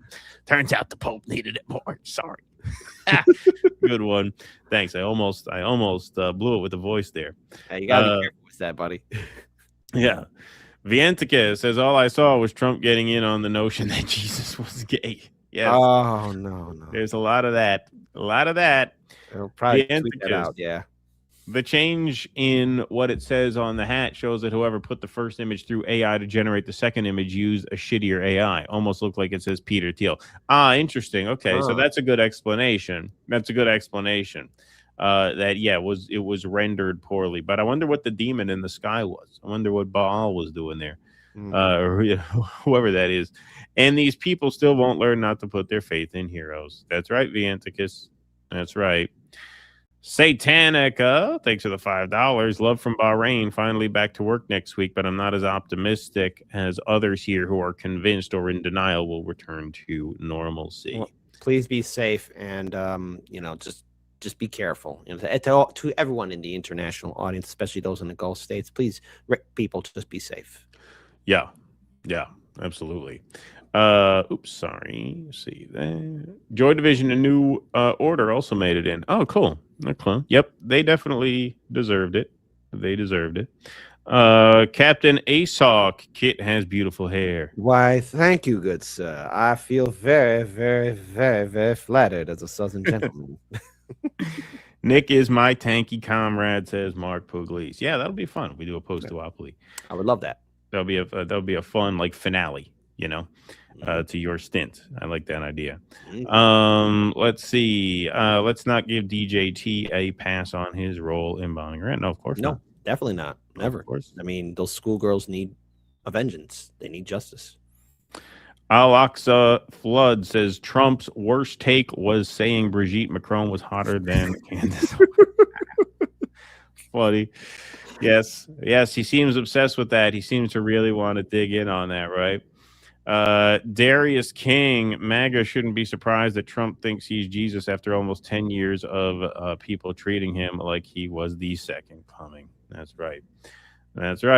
Truth Seeker, thanks for the $20. Very kind of you. Trump as Jesus is just like Caligula changing all the statues of gods to look like him, including the goddesses. I'm waiting for the Virgin Mary Trump myself. Thank you, Truth Seeker. Appreciate that. We got Shai Guevara. That's Epstein. He's reanimating Jeff. Yeah, a lot of people said that. A lot of people said that the guy in the bed looked like Jeffrey Epstein. Epstein, buddy, I miss your parties. A lot of people say mean things about you. Come back to us, Jeff. Jeff, where are you at? There's a lot of fire and brimstones. Why are you saying that I'm next? And I got a seat next to you. Crazy. Cha-cha daddy. When the Knights Templar say you're a heretic, you got a problem. Great guess, by the way. Oh, well. Kid appreciates, I'm sure. I'm angry at Russ because every time I hear someone mention Tulsi Gabbard, I hear the song I Touch Myself. That's right. That's right. That is one of his favorite sound drops, for sure. Trump is the Antichrist. Odds must be diving on a Polymarket. Thank you for that. Eric Rousseau says Kid is going to start a no pants cult.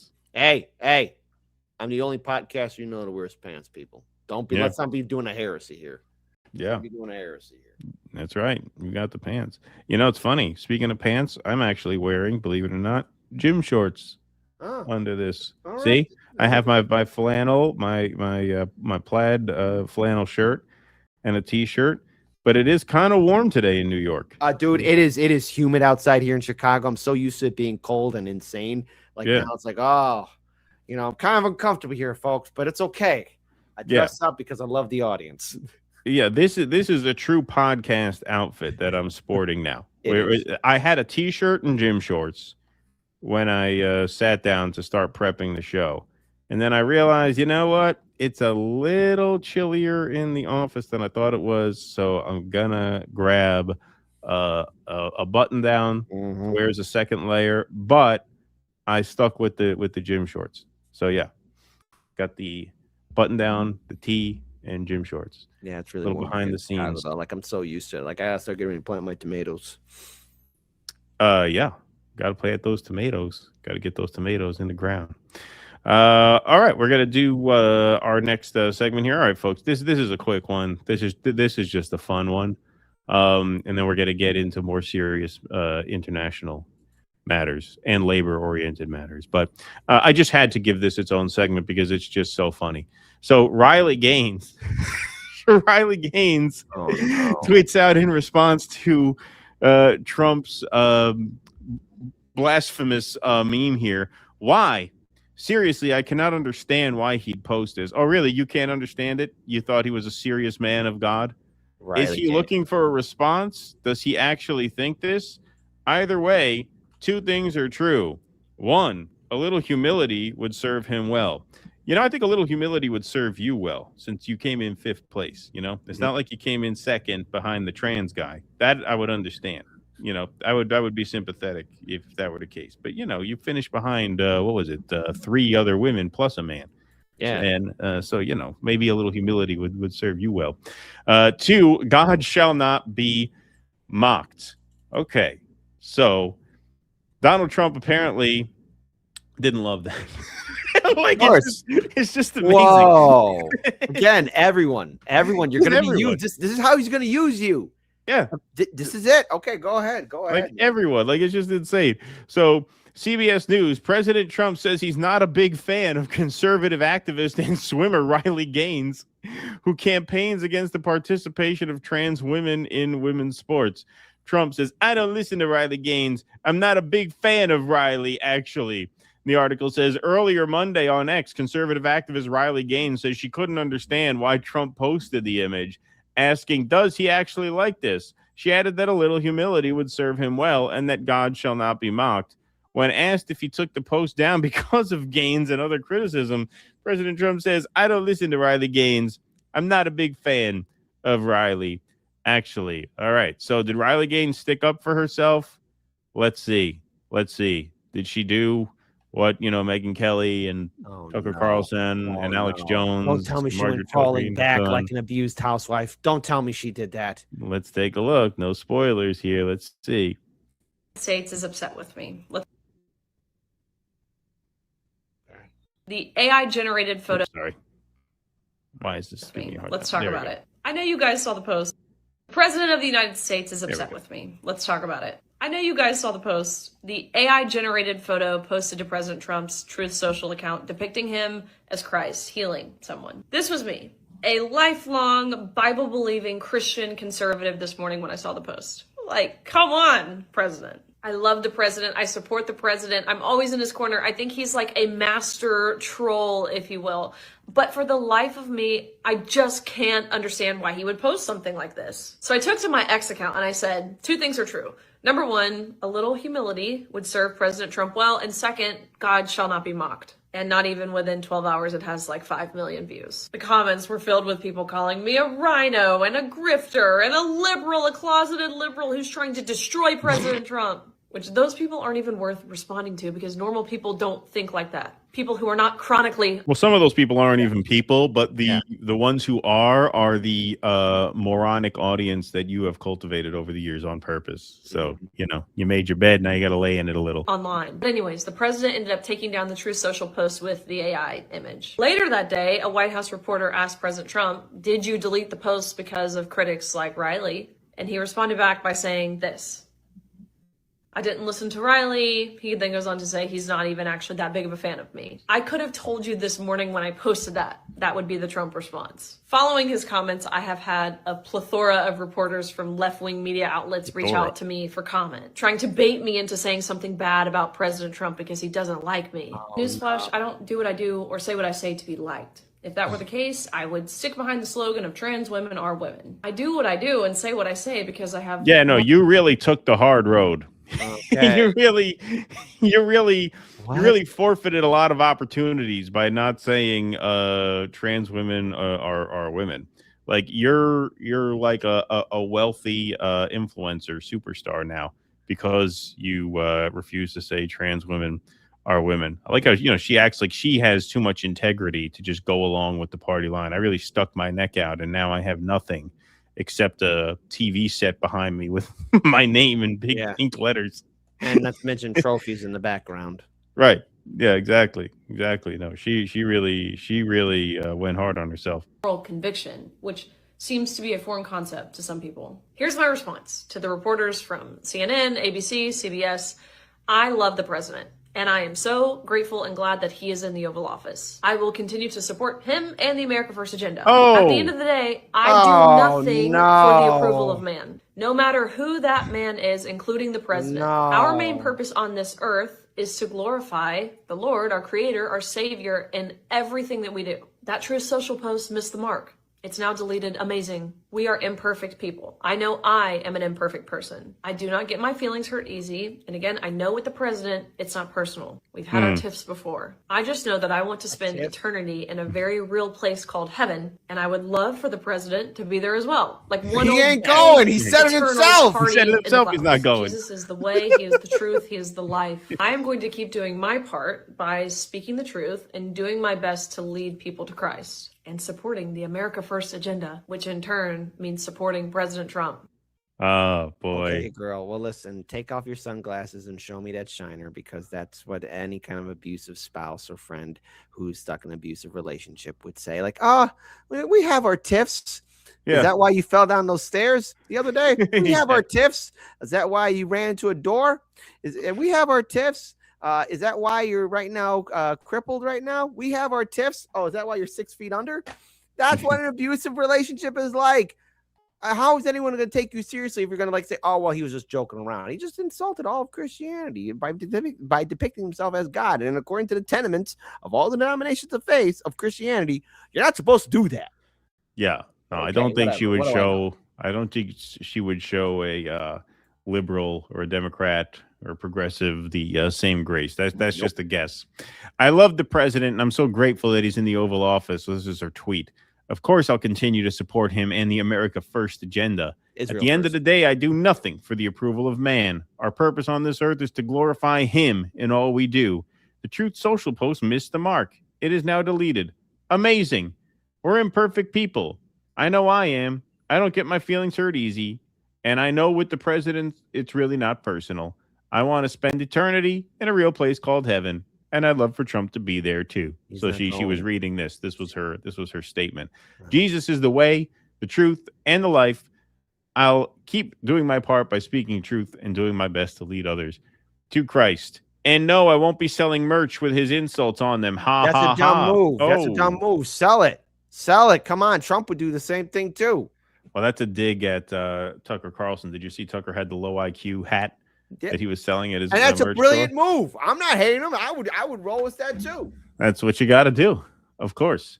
So Josiah says the most powerful man on earth openly blasphemes your other Messiah and publicly insults you. And your response is to profess your love for and support of him and how it's okay if he insults you because, come on, he's only the president.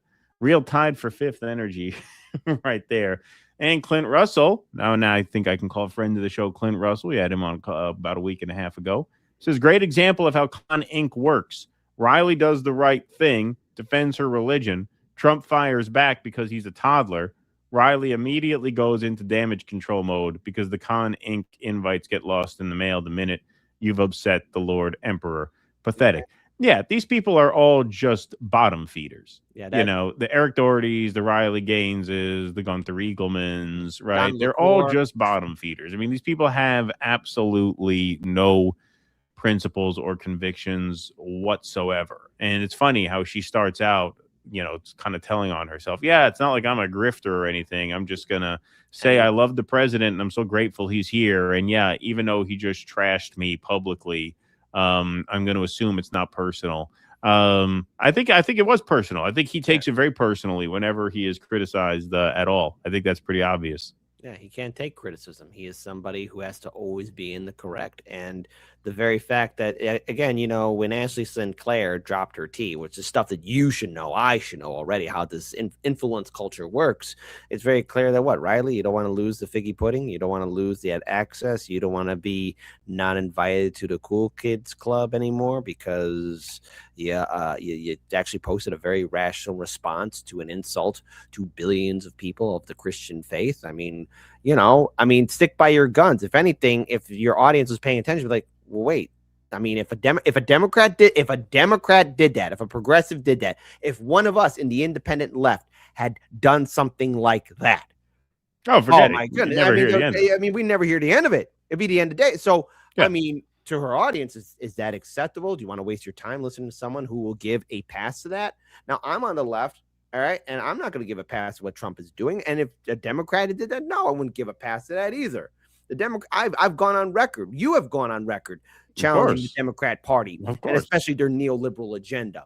And not once be like, oh, we were just kidding. We didn't mean it. Right. We want them to be part of this and that and the other. No, stick by your guns and defend it, or otherwise get the hell out of this space. Because it sounds to me, when you say you're not a grifter, it usually means you could kind of sort of maybe be one. Maybe. Because Ashley Sinclair did spill the tea.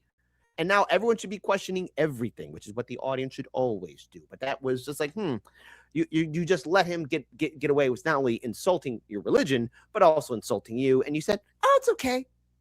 I'm going to get slapped again in the mouth, but it's okay.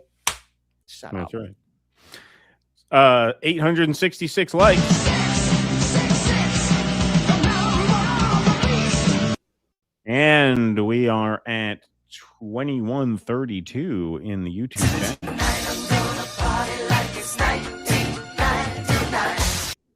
All right, smash that like button, smash that subscribe button if you have not already, and that follow button over on Rumble. We thank you all very, very much for being here. Let's go to some super chats and some Rumble rants over here. Virtuoso, the name of the film where you reference that quote is Network. Network. Hey, see, I'm not perfect. Or how about this here? I'm going to do what the grifters do. Like, oh, I always knew it was the network. It's just I was testing the audience. Yeah, I was testing you. Testing you people. Kenman says the Chin Man is actually half Iranian, making him a double DEI recipient. Oh wow. Traitor. Wow, that makes sense. Vienticus, last night I was on the phone with someone who believed the doctor line. LOL. I don't have much hope for humanity. Are you serious? They believe the doctor line? Vienticus, I've seen people. There have been some like videos on Twitter or like MAGA rank and file have been like interviewed about that, and I saw one guy say that that he thought that Trump didn't post it, that it was AI must have posted that, or somebody got his account and posted it. Skynet. Yeah. It was Skynet who did Skynet, it. that's right. Skynet will nuke us. They'll meme us. That's what Skynet's gonna be like. Why nuke the planet when I could just meme these people? Right. Yeah, exactly. Judy Denmark, thanks for the $5. Doesn't Trump know the old saying, what's the difference between Jesus and a doctor? Jesus doesn't think he's a doctor. Ha! Good one. EO Shush says, I haven't seen that Megyn Kelly that mad since she saw a picture of a black Santa Claus. Yes, exactly. She was really heated. Don't tell her the origin of St. Nicholas is from Byzantium. So there you go. Yes, don't say that. Let's see. Dendro Bates, thanks for the $5. Not even a full year since your new intro, and already so many quality sound bites to add to your next one. Yeah, you are not kidding. You will be a slave to the meme machine, Keaton. We're only what 4 months into the new year, and it's almost seemed like it's been 10 years already. Yeah, pretty crazy. Then why is Trump impersonating a doctor who is impersonating Jesus? That's right. Thanks, Kuznetsky Hussein. Andy Gardner, thanks for the $2. Says Trump thinking the Goku would have helped. I think that would have been better if he just said, I thought I was Goku going Super. That's right. That's right. He could have come up with something a little better than that. Yeah. Conversations with Jesus, Allah, and Yahweh. There you go. That's a good name for a book. Is that a book pitch? That is a great idea, man. Oh, run with that and write your story. That's right. I like it. Dendro Bates, thanks for the £5, says putting in my pre-order for my long journey back to Judaism, a Keaton Weiss story. Can't wait for the feature film. Wonder who will play Keaton. Maybe I'll have AI do it. Oh yeah, hey, you'll save money. You'll boil through water, but you'll save money. I should probably just write that book as a joke and see how many people take it seriously. Dude, do it, man. I'm thinking about writing my book now too. I Am Always Right, a Kid Cabello's story of struggle and survival. Yes, exactly. Stray Cat in the Streets, Christians, Jesus our Lord and Savior, Muslims, Jesus our brother and prophet, Jews, Jesus you owe me 3 shekels. My friend Pontius is coming over. Ha! Good one. Like that one. Okay. All right. Beautiful. Metaxel.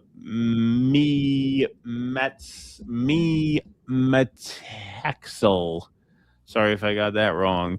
I tried. Thanks for the 10 Canadian dollars. Now we just have to convince Trump to depict himself as Muhammad and stand back. Yeah, exactly. I don't know if AI would let you do that because it might be too dangerous, you know? AI might block you from doing that. I wonder how it's programmed. Ghost Trick Lucard. If Trump is the Antichrist, then Satan really dropped the ball. Good one. I like it. You guys got jokes today. You guys brought your game today. Chat's funny today. Blessed is this chat. Blessed are the joke makers. That's what we say here at the Do Dissonance podcast. Blessed are the joke makers.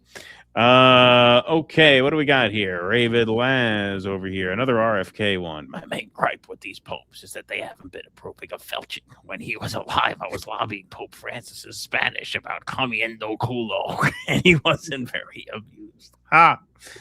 Good one. Like I said, you guys are on fire today. P. Walker, my favorite verse, Numbers, chapter 37, verse 86. Moses cometh down the mountain and said unto the world, Iran will have it in 2 weeks a nuclear weapon. Best verse ever. DJ. Yes. Numbers 37, 86. That's right. Virtuoso, why does Trump insist the Pope Leo isn't tough on crime? Is he thinking about primering him? Ha!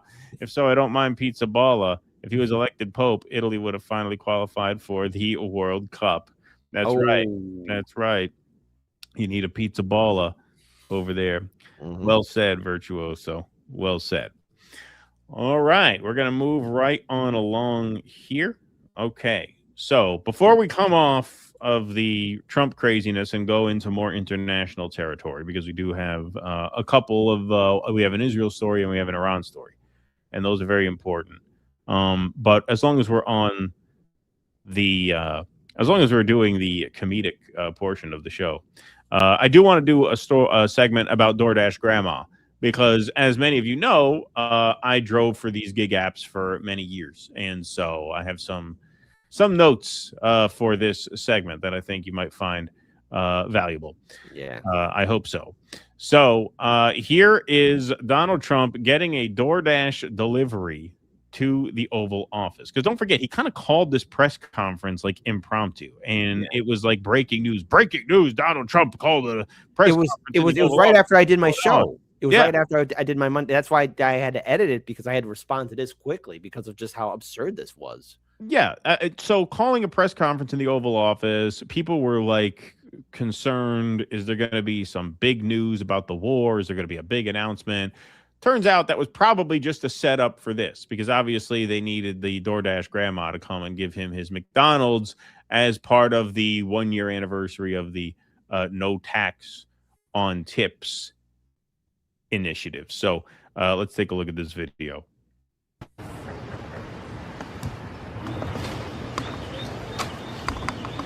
Nice to see you. Nice to meet you. I have your DoorDash order for you, Mr. President. That's very nice. Look at this. This doesn't look staged, does it? They're all your favorites. That's good. These are good. DoorDash is doing a good job. So the reason for this. So he's giving away there. I mean, he's being very tongue-in-cheek about it because it's obviously staged. They have the camera, but he says this doesn't look staged, and we're going to see it's even more staged than it looks. They're all your favorites. That's good. These are good. DoorDash is doing a good job. McDonald's. So the reason for this is the fact that I heard you picked up an extra $11,000 that you didn't get because the tax bill was so big. The refund was the biggest you've ever had. Is that a correct statement? It definitely was. Yeah, I saved over $11,000 by not having to claim.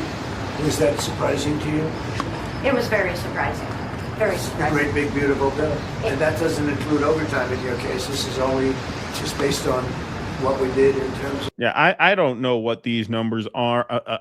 From what I heard, the no tax on tips applied to $25,000 worth of tips, which the tax on that is only about what, $5 or $6 grand, whatever it is.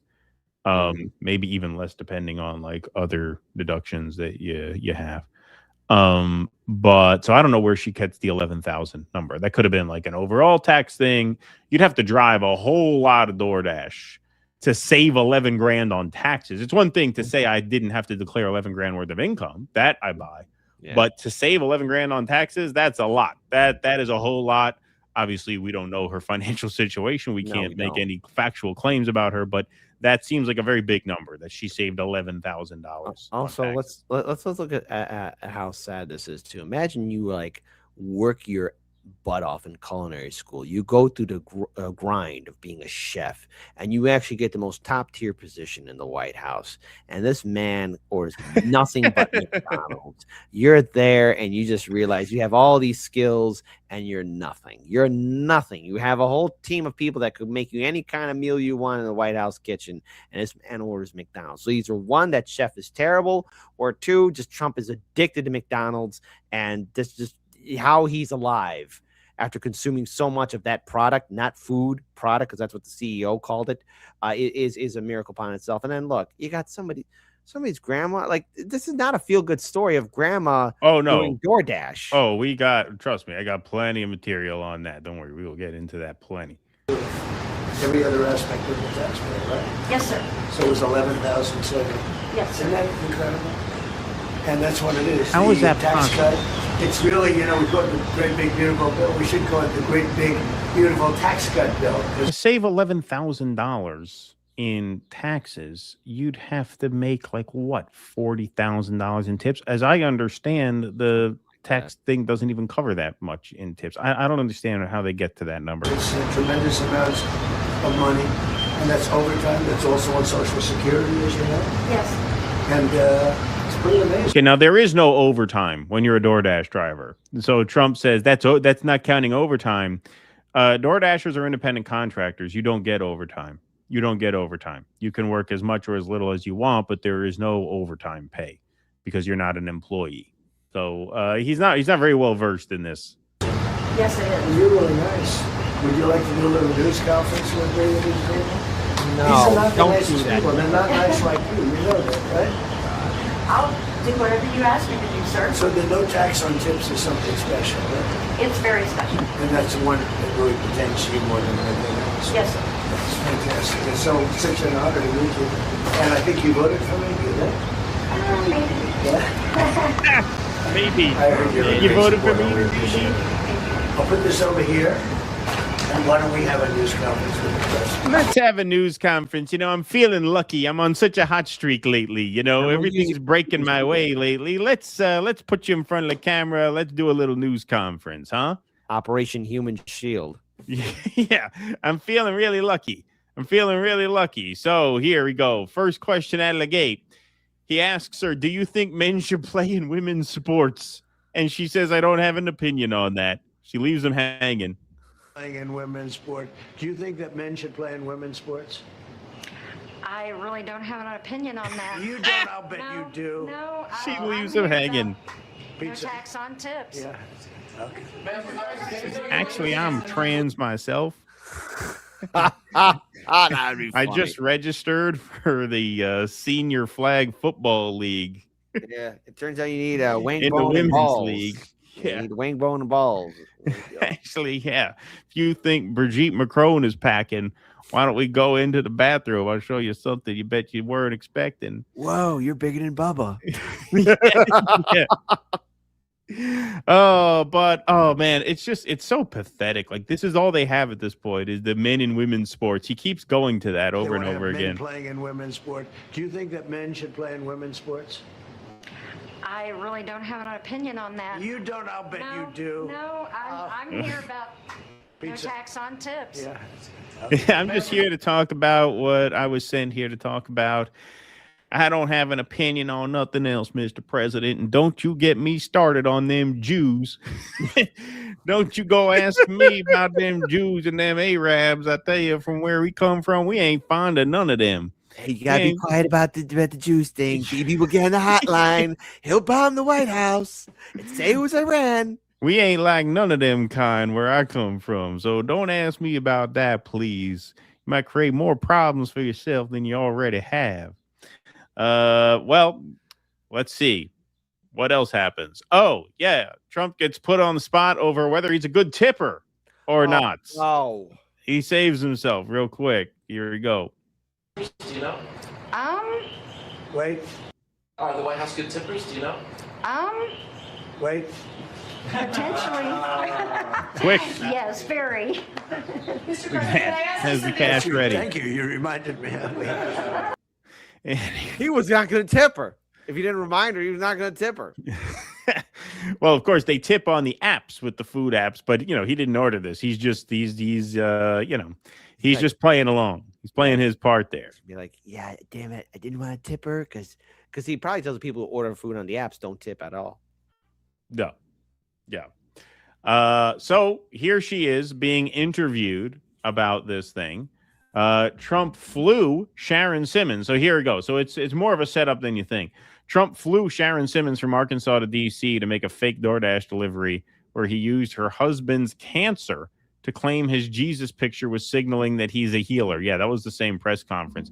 You can't make this shit up. So here she is telling a little bit more about herself. The world's most famous DoorDash delivery? Maybe. I don't know that I would ever be able to say that I've delivered to anybody else that's been more high profile. How was President Trump? Very, very kind. Do you like the Oval? Oh, it was beautiful. It's your first time meeting the president? Yes. First time in D.C. Did you vote for him? I have. Yep. In the last election? Well, I was actually moved, so I hadn't had a chance to change my perfect save. My voter registration. Beautiful. But, you know, again, this is about no tax on tips. And Actually, I had this interesting DoorDash delivery come in November of 2020 where I went and I picked up a few boxes worth of envelopes and was told to deliver them to a masked man in a mailbox right outside of Philadelphia. And he just gave me $100 bill and says, I'll take it from here. And so I thought, this is a little strange, but I guess whatever. whatever. I marked the delivery completed, and I got my wages. So I just moved on. If they got the cash, I don't ask. Yeah. Oh boy. That's really what I'm here for. Where do you live now? She door dashed a bunch of fake ballots in 2020 to cost Trump the election. That would be a twist. That'd be funny. That would have been funny. I was featured in the Dinesh D'Souza film 2000 Mules. You may have remembered me from that time. I was Shadow Fox. Yeah, exactly. Crazy times. Just gets crazier and crazier. Hey, it gets even crazier. It gets even crazier. So Gen X girl says, why is everything staged? Today, Trump staged a DoorDash delivery where Sharon Simmons delivered his McDonald's. Trump used Simmons' husband's cancer to claim his Jesus pick was Trump the healer. In July of 2025, Simmons appeared in Congress to support Trump's one big, beautiful bill. Sharon Simmons sure does get around for a DoorDasher. So you see, looks like the same woman there, right? And you think, well, where'd you get that video from? Well, she pulls this video from July 2025, where a member of Congress here, David Kustoff, says during the Ways and Means GOP field hearing in Nevada, I had the privilege of hearing from Sharon Simmons about how the one big, beautiful bill will make a real difference in her life. As a mother and caregiver, she shared how this tax relief will help her and her family. Her story is just one of thousands across America who are finding financial breathing room thanks to the House GOP. So I guess this wasn't in Congress. It was at a congressional event in Nevada. So let's take a look at this. Appearing today, you gave heartfelt testimony. If you can, and you don't know what you don't know, but from your perspective, what do you think this bill is ultimately going to mean for you and the savings that you're going to have? Well, again, I believe that, it's going to free up some stuff for me. It means that I'm going to be able to stay more connected with my family in Missouri. It's going to help with any future treatments. God forbid that he has to have more treatments, but it will help more with that. It is truly, DoorDash is truly a independent, industry, and I enjoy that part of it. I like being able to, just do what I need to do, and freeing up this extra money means quite a bit to my family. And Ms. Simmons, do you consider yourself to be wealthy or well-connected? Not at all. Thank you very much. Thank you all for appearing, and Mr. Chairman, I'll yield back. Okay. So obviously these tips are not going to make a dent in cancer treatment. And look, hey, I don't have Trump derangement syndrome. I support no tax on tips. I think it's a good policy. Yeah. But as I'm going to demonstrate, it's hard to believe the savings are adding up to the extent that they are, especially given the labor situation at DoorDash and the actual income that you earn at DoorDash, which I'll get into in a minute. There's another factor in here too. This is the internet we're talking about, and now that her image and story is on the internet, you better believe that there are going to be people who have nothing but time on their hands digging into her story and looking into her. Okay, people who have nothing better to do, they are going to be focusing on whether or not there's veracity and truth in her statement. So if they find something that isn't quite kosher, she's gonna be put on blast. She probably, this being with Trump is going to cost her more than she realizes, and I think at the end of the day, anyone who is in Trump's sphere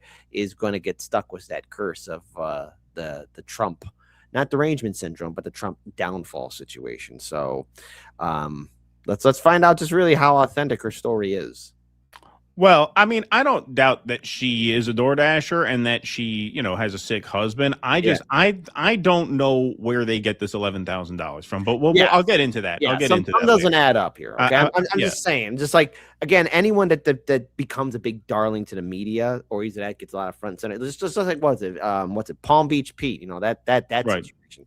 Like, people are going to be looking more into this, and so she's there now. And the story, I mean, it looked to me staged, and a Gen X girl. Well, it's definitely staged. I mean, they definitely flew her in. This was definitely prearranged. That's pretty much Trump basically admitted that. himself. The detail I find very peculiar is the $11,000 number, and I'll get into why. I'll kind of demonstrate why I'm skeptical of that. But let's hear her tell a little bit more of her story. So this is in a Fox interview after this stunt took place.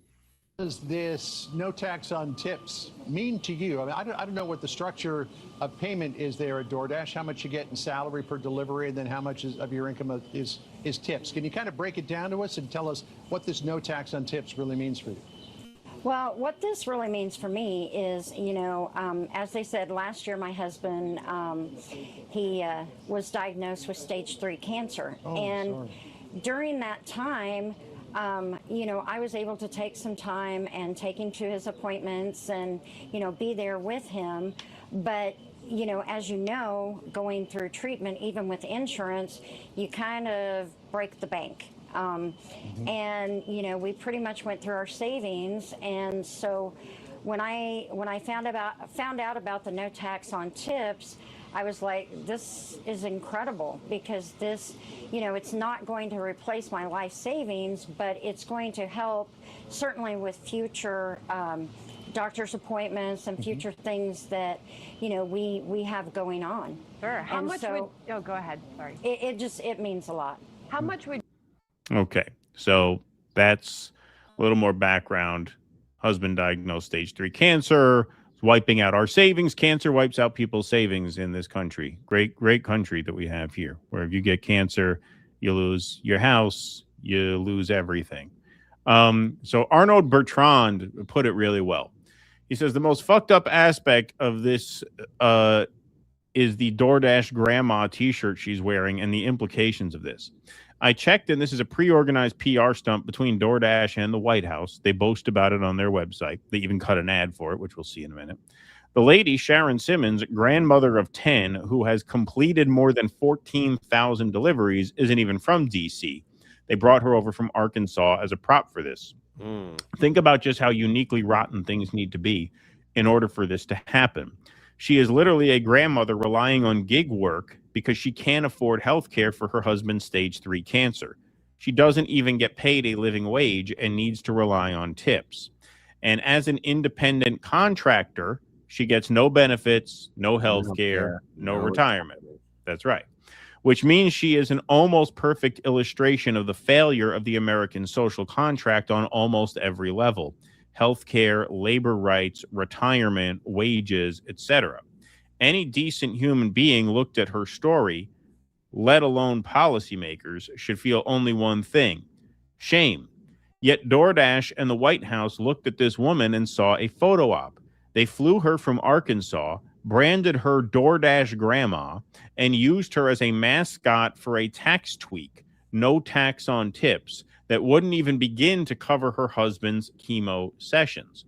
Watching the actual video of her delivery to Trump is almost unreal.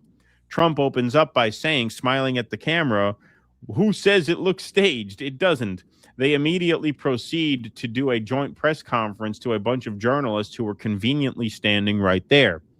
None of the questions that follow during the next 15 minutes are related to Simmons' situation, who just stands there.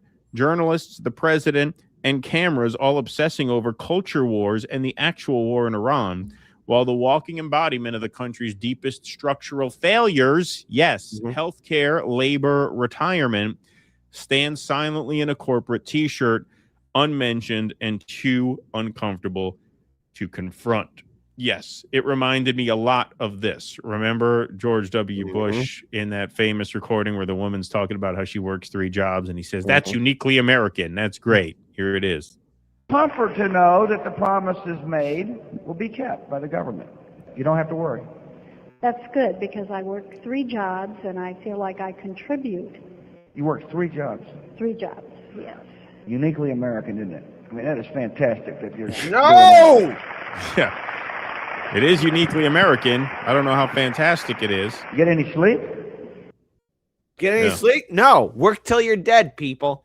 Yep. The puritanical logic of the Puritans, who also were the Pilgrims, folks.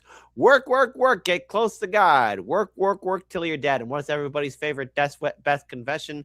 Oh, I wish I didn't work so much. I wish I spent more time with my family. Work, Right. work, work till you're dead, folks. Work, work, work, get close to God. The puritanical pilgrim. And by the way, the Puritans were not persecuted. They were told to get out, and we got tired of their shite. So yeah, DoorDash did make an ad out of this. DoorDash did stage this. Most deliveries don't end at the White House. This one did. I take pride in the work I do. The tips are part of that. Now I actually get to keep all of it. I've heard a lot of promises from politicians. This is the first one I actually felt helped my pocketbook. I feel a good tip coming, and I'm very grateful for that. Nice to meet you. I have your DoorDash order for you. Look at this. This doesn't look staged. That does. I want to thank you for the no tax on tips. It has helped my family out immensely, and I definitely appreciate it. Thank you. Dash Roots. There it is. So yeah, they definitely touted it. Now, let's take a look at the reality of driving for DoorDash. And I drove for DoorDash as well as the other gig apps. I drove for Grubhub. I drove for Uber. I drove for Instacart. I think I even did a little bit of the Roadie, the UPS app at one point. But yeah, I mean, I've driven for all of these apps, so I could tell you kind of how it works. So Truth Out, this was back in, what was this, 2019 or 2020? I think this article was from 2020, which was about the time that I was driving for them. I drove for DoorDash from like, I don't know, 2019 through like 2023. Then I got, lucky enough to the point where I didn't have to do it anymore because of our wonderful supportive audience. So thank you all for saving me from this. DoorDash drivers make an average of $1.45 an hour, analysis finds. That's right, $1.45 an hour. So this is where I get a little skeptical of the $11,000 claim. This is why. All right, so we're going to get into this a little bit just so you see what I'm talking about. The national minimum wage of $7.25 an hour has not changed in a decade, and there is widespread agreement that it is far below what constitutes a living wage anyway. As if the statistics on the federal minimum wage weren't dismal enough, leave it to Silicon Valley to figure out innovative ways to pay workers even less. A new in-depth quantitative study released this week as part of a worker campaign in collaboration with the worker rights nonprofit Working Washington found that contract delivery workers for food delivery company DoorDash earn $1.45 per hour on average after other expenses are accounted for. So what are the other expenses? There are several. There's the phone. There's, when you are an independent contractor, you take deductions on your taxes. So what your gross income is not necessarily your net income. In fact, if you run a business, it is never your net income since you always have some expenses, right? So the main expense for people who drive for a living is the mileage expense. So the mileage deduction. So 2025 mileage rates. So standard mileage rates for 2025 for self-employed and business, 70 cents per mile. So in other words, for every mile that you drive as a gig worker, that you're on the clock and logged into the app, you deduct 70 cents of that on your taxes, on your income. That's very, very important because that is what affects what these real wages are. So if we're doing numbers, the average DoorDasher earns between like $18 and $22 an hour. So if we use big round numbers and we just figure you drive 5 hours, you earn $20 an hour, you make $100. That's essentially normal, I could say, as a driver. As I got better at it, I got to the point where I was making a little more than that, but this is kind of average. So the key to driving gig work is to minimize the number of miles that you put on the car while maximizing the amount of money. And what constitutes a good order versus a bad order is the tip. So you'll get an offer from DoorDash that you don't have to take, and it'll tell you right up front, okay, you're driving 5 miles and you're making $8. So you're making about $1.60 a mile. That's about average. Some are better. Some are, hey, you're only going to drive 1.5 miles and you're going to make $7. That's almost $5 a mile. There are a lot of offers that are real garbage. that are, hey, you're going to drive 10 miles and you're going to make $8.50. And if you don't know enough not to take those offers or to hold out for the better offers, then your profit, your earnings, which are your taxable earnings, can be next to zero. So let's say you do a good job. You know, $2 a mile is considered good. So you earn $100 in 5 hours and you only drove 50 miles. So you're earning $2 for every mile you put on the car. That's considered pretty good. Yeah. Even in that good scenario, your $20 an hour gross is only $13 an hour wage because you're going to deduct 70 cents per mile times 50 miles. So you're deducting $35 from that, which means you're only declaring, or you're only responsible for $65 as your sort of net wages. And this is using big round number. In realistically, it's going to be a little less than that because you're going to take other deductions like your phone bill, because you're probably paying for unlimited data, right? All different kind of miscellaneous things. But generally, the mileage is the big one. Right. So if you do a good job and you earn $20 an hour and you only drive 50 miles for that $100, your real earnings are $13 an hour, which is not very good. No. And that's if you do well. Let's say you do $1 a mile. Let's say you drive 100 miles, right? Which a lot of people do earn about $1 a mile. Because sometimes the restaurants are clustered in the middle of town and you have to drive like 4 miles out of town to deliver it to the person's house. And then you got to deadhead it back and do another 4 miles back into town to get the next order. So let's say at the end of the day, you only earn $1 per mile. So you make $100 in 5 hours. It's $20 an hour, but you've driven 100 miles. At that point, you're deducting $70 because it's 70 cents a mile. So at that point, your real earnings are only $30 in 5 hours. You're making $6 an hour at that point. At that point, you're earning less than minimum wage. Now, if you do less than an average job, because a lot of people just take any offers if you don't really know what you're doing that well, let's say you put 125 miles on the car. Now you're deducting $87.50 out of that $100 that you earned, which means your real earnings are $12.50. That's $2.50 an hour. If you live in a really rural area where you're really beating the hell out of the car and you're driving like crazy to get these orders filled, and you end up putting 150 miles on the car for that $100, well, now guess what? Now you're in the red because now you're deducting $105, which is 150 times 0.7, which means your real earnings are negative $1 an hour. In other words, according to the government, it's costing you $1 an hour to be out there. So when you look at this, even if you're doing a good job, even if you're crushing it, you're making about $13 an hour income-wise, which means when you drive DoorDash, you don't really earn a living. You don't really build wealth. You're basically borrowing money against the value of your car. That's essentially what it is. Like, yeah, it's useful, like back when things were tighter than they are now.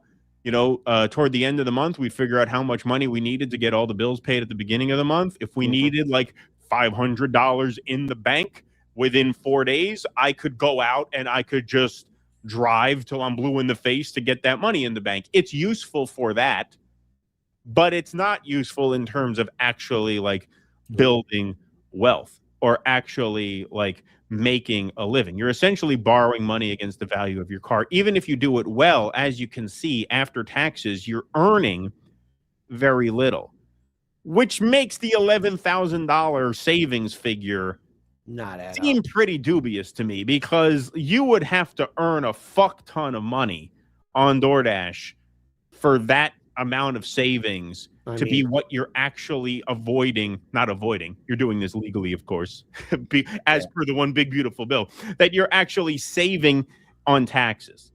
Okay. And like I said, the real numbers are a little more complicated than this, so this is not to be construed as financial or tax advice. I'm just trying to prove a point that what you earn per hour on DoorDash is a much larger number than what your actual taxable income is, which is why it's such a horrific labor situation to be in, to be relying on these gig apps, because essentially what you're doing is you're beating the hell out of your car and you're borrowing money against the value of that vehicle. Because by the time you earn a decent amount of money, your car is going to be shot to shit and you're going to need to buy a new car. So you're essentially borrowing the money that you spent on the car. That's essentially how that works. And that's what this poor woman is forced to do to pay for her to pay for her husband's cancer treatments. And this is supposed to be some feel-good story about how this stupid fucking one big beautiful bill is really helping her out of a jam. Now, you know what would help her out of a jam? Funding a healthcare system. Which we can't do because of war, which Trump admitted. We can't do healthcare. We can't do Medicare, Medicaid, or daycare because of war, because of a war for Israel. Your numbers, you know, Keen, mark my words, I think people are going to cite that as a source and be like, hey, you know, this guy Keen from Due Distance, he brought up some very interesting about this DoorDash grandma. I did. You know? I mean, you're there. I worked it out. I know how this goes. And again, that's a simplified version because there are other deductions, but basically that's it. The mileage deduction, by the way, when you take the mileage deduction, that includes gas and everything like that. So it all goes into a mileage thing. So you deduct based on how many miles you drove. I'd also go on here as well and say, like, look, I'm working 3 jobs. I'm doing some gig jobs too, and not nothing like DoorDash or Uber or anything like that. But you know, it's enough to where, like, you know, it's this is the American nightmare. And not to mention, God forbid, you have someone that has cancer or a medical issue, or you're facing homelessness or legal issues, and then this is just you know, there's no way to survive. It's one step closer to homelessness. And this is the pain and suffering that we're all dealing with because we're not being paid enough to live. And, you know, I'm glad that I never had to witness my grandmother or my grandfather or my Uncle Bernie work at a Walmart or anywhere else. And especially, you know, them passing away has left a very deep scar on my soul, but at least they lived their lives in dignity and not had to, I guess, work their fingers to the bone. They were not rich. They were not wealth. They just were able to live, I guess, a very good life, survive the Depression. And yet here we are, and we are witnessing a time in which the Great Depression is going to seem like a walk in the park with the nightmare we're in. So DoorDash grandma to the White House. Mr. President, the people are starving and working 3 jobs to make ends meet. Can you give us a tip? Yeah, here's $5. I mean, if that reporter didn't even say anything, I guarantee she was not going to walk away with a tip. I would say that. And maybe that's just me being cynical and mean, but there you go. I mean, the phrase DoorDash grandma is so dystopian. Yeah. Like that they would think to like put this on a shirt. You know what I mean? That's terrible. My grandma works for DoorDash. As if it's something good. Yeah. You're a DoorDash grandma. Like that should be a thing. This is what I mean. Like people just take for granted certain dynamics in this country that they wouldn't anywhere else. In a civilized society, if your husband has cancer, their treatments are covered. You don't have to fucking drive DoorDash and thank the emperor for letting you keep all your tip money so you can what? First of all, I don't buy, this is another thing, and I'm sure her husband is sick, and I feel for this woman, obviously. But how far is $11,000 going for cancer treatments? And cancer treatments are not cheap. Nowhere. Every month you got to pay those medical bills. So yeah, man. I mean, this whole story is just fucked from top to bottom. It's a very, very bleak story. It's a very depressing story, and I think, you know, people should sort of look under the surface, because obviously DoorDash is making a big ad campaign out of this. And by the way, the base pay on these DoorDash orders is very, very low. Most of your income in DoorDash is tipped. The way it works is when you drive, and I won't go on and on about this because this might be dry and boring to some people, but not to others. And there are some people in our audience who do gig work, so they might know, or maybe this will help you get a little better at it. You know, it sends you an offer. It tells you where the restaurant is. It tells you where the delivery point is. It tells you the mileage, and it tells you the guaranteed pay. That guaranteed pay is base plus tip. So typically base pay, meaning what DoorDash is shelling out to you, is between $2 and $4 per order. And then the rest of it is tip. So if you get paid $7 an order, it's likely the scenario that maybe $2.50 of that is coming from DoorDash and $4.50 is the tip. And so, hey, like I said, like I'm not down on the policy. Like the fact that there are no tax on tips is definitely helpful, since the majority of your income is tipped income. So that's all well and good. But yeah, it's still a very, very precarious and I would say dreadful labor situation to be in. And I know because I was in it for many years. I drove these apps for a long time. And I got good enough at it to make it work a little bit. I mean, I wasn't earning anything really. I was earning enough to get the bills paid, but after taxes, my income is very, very low because you fucking drive around forever. You beat the hell out of your car. The best one for that is actually Instacart, because Instacart, you spend a lot of time in the supermarket and a lot less time behind the wheel. So it's more profitable. So if anybody's thinking about getting into gig work, Instacart is actually the more profitable one. I've seen my fair share of people at Instacart. I got nothing but love for them, man, because going to Walmart or Costco or Sam's Club and what they got to deal with, I mean, my God. It's hard, man. You're on your feet. You're lugging shit in and out of the store, loading the trunk, unloading the car, delivering the stuff, navigating your way around. It's tough, but you do end up making more because you spend a lot less time behind the wheel. So it keeps your mileage numbers kind of down. Yeah, I've seen a couple people at Instacart at like Costco, and they're like pulling like 2 flatbeds of like stuff, man. Like, oh yeah, it's like I usually move out of my way. I'm like, hey man, somebody's working here. And your labor protections are garbage. They're next to nothing. I did an order at Instacart in a restaurant depot, which is like a big warehouse, where you're lugging this shit around. And then when I went to check out, the transaction wouldn't go through because the stuff wasn't priced according to what the customer ordered. And so I had to cancel the order. And for like 45 minutes of work, they paid me less than $10 for like a cancellation fee. Like Instacart will kick in a little bit of money to you if an order gets canceled through no fault of your own, but it's pennies. I mean, it's less than $10. We're getting back to the early 1900s because, again, the aftermath of World War II was the great error of the political system, because when all the veterans came back, they wanted to work, own a home, then people were getting educated, people were traveling more, they were living the American dream, and the rich people were like, oh, these poor people are going to start asking questions. These poor people are becoming the new money. These poor people are starting to wonder, could they make a better future? We got to convince them that this is all bad. We got to get rid of Glass-Steagall. We got to get rid of all this livable wage. I mean, Jimmy Dore made the joke, like there was a time when you could work a job at Sears and provide for a family of your wife, 3 kids, a dog, a cat, 2 cars, and go on vacation. Now you can't do that. Yeah. Listen. They want to reverse everything. And I'm not saying FDR was a saint, but all this worker protections, everything, the aftermath of World War II, that was the biggest error. They're like, damn, it's going to take us decades to get rid of this. We got to make these people dumb and poor again. Yeah. No, it is. And they'll do it too. George Carlin was right. They're going to take it all away from us. They'll take it all away from you. That's right. He wasn't kidding. So yeah. So that's the story behind DoorDash.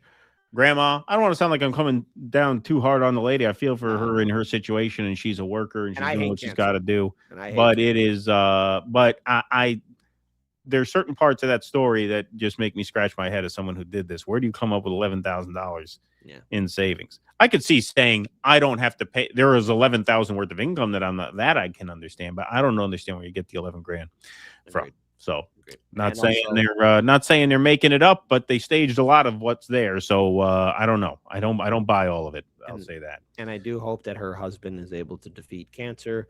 Rest in peace, Chanda, because I hate cancer, and just knowing what it does to a person and a family and their income and their living situation. I mean, after all, in America, one bad day at the hospital and you're on the verge of homelessness. Oh, forget it. Yeah, no, it's absolutely horrible. It's barbaric is what it is. It really is. All right. Let's move on here. Nocturnal Humans says Trump. I like saviors who don't get crucified. Good one. P. Walker, my second favorite verse, Book of Aborigines, chapter 112, verse 9. Jesus was soft on crime. DJT. Thank you for that. That's good. MVP 1974. I heard an Iranian colonel say they were giving Tel Aviv the Gaza treatments. Oh no! Bombing a city is a war crime. Boy, the people of Gaza are waking up to that. Like, whoa! I didn't know that. Didn't know that. Vienticus, after Trump posted that picture, you heard a nationwide sucking sound. It's the sound that gets made when people quickly remove their tongues from someone's ass. Thank you. Good one. Heavy Snack, thanks for the $5. What does Riley Gaines and a jellyfish have in common? They're both spineless water creatures. Hey, don't Good be one. insulting jellyfish. They have no brain. Well, she doesn't either. So there you go.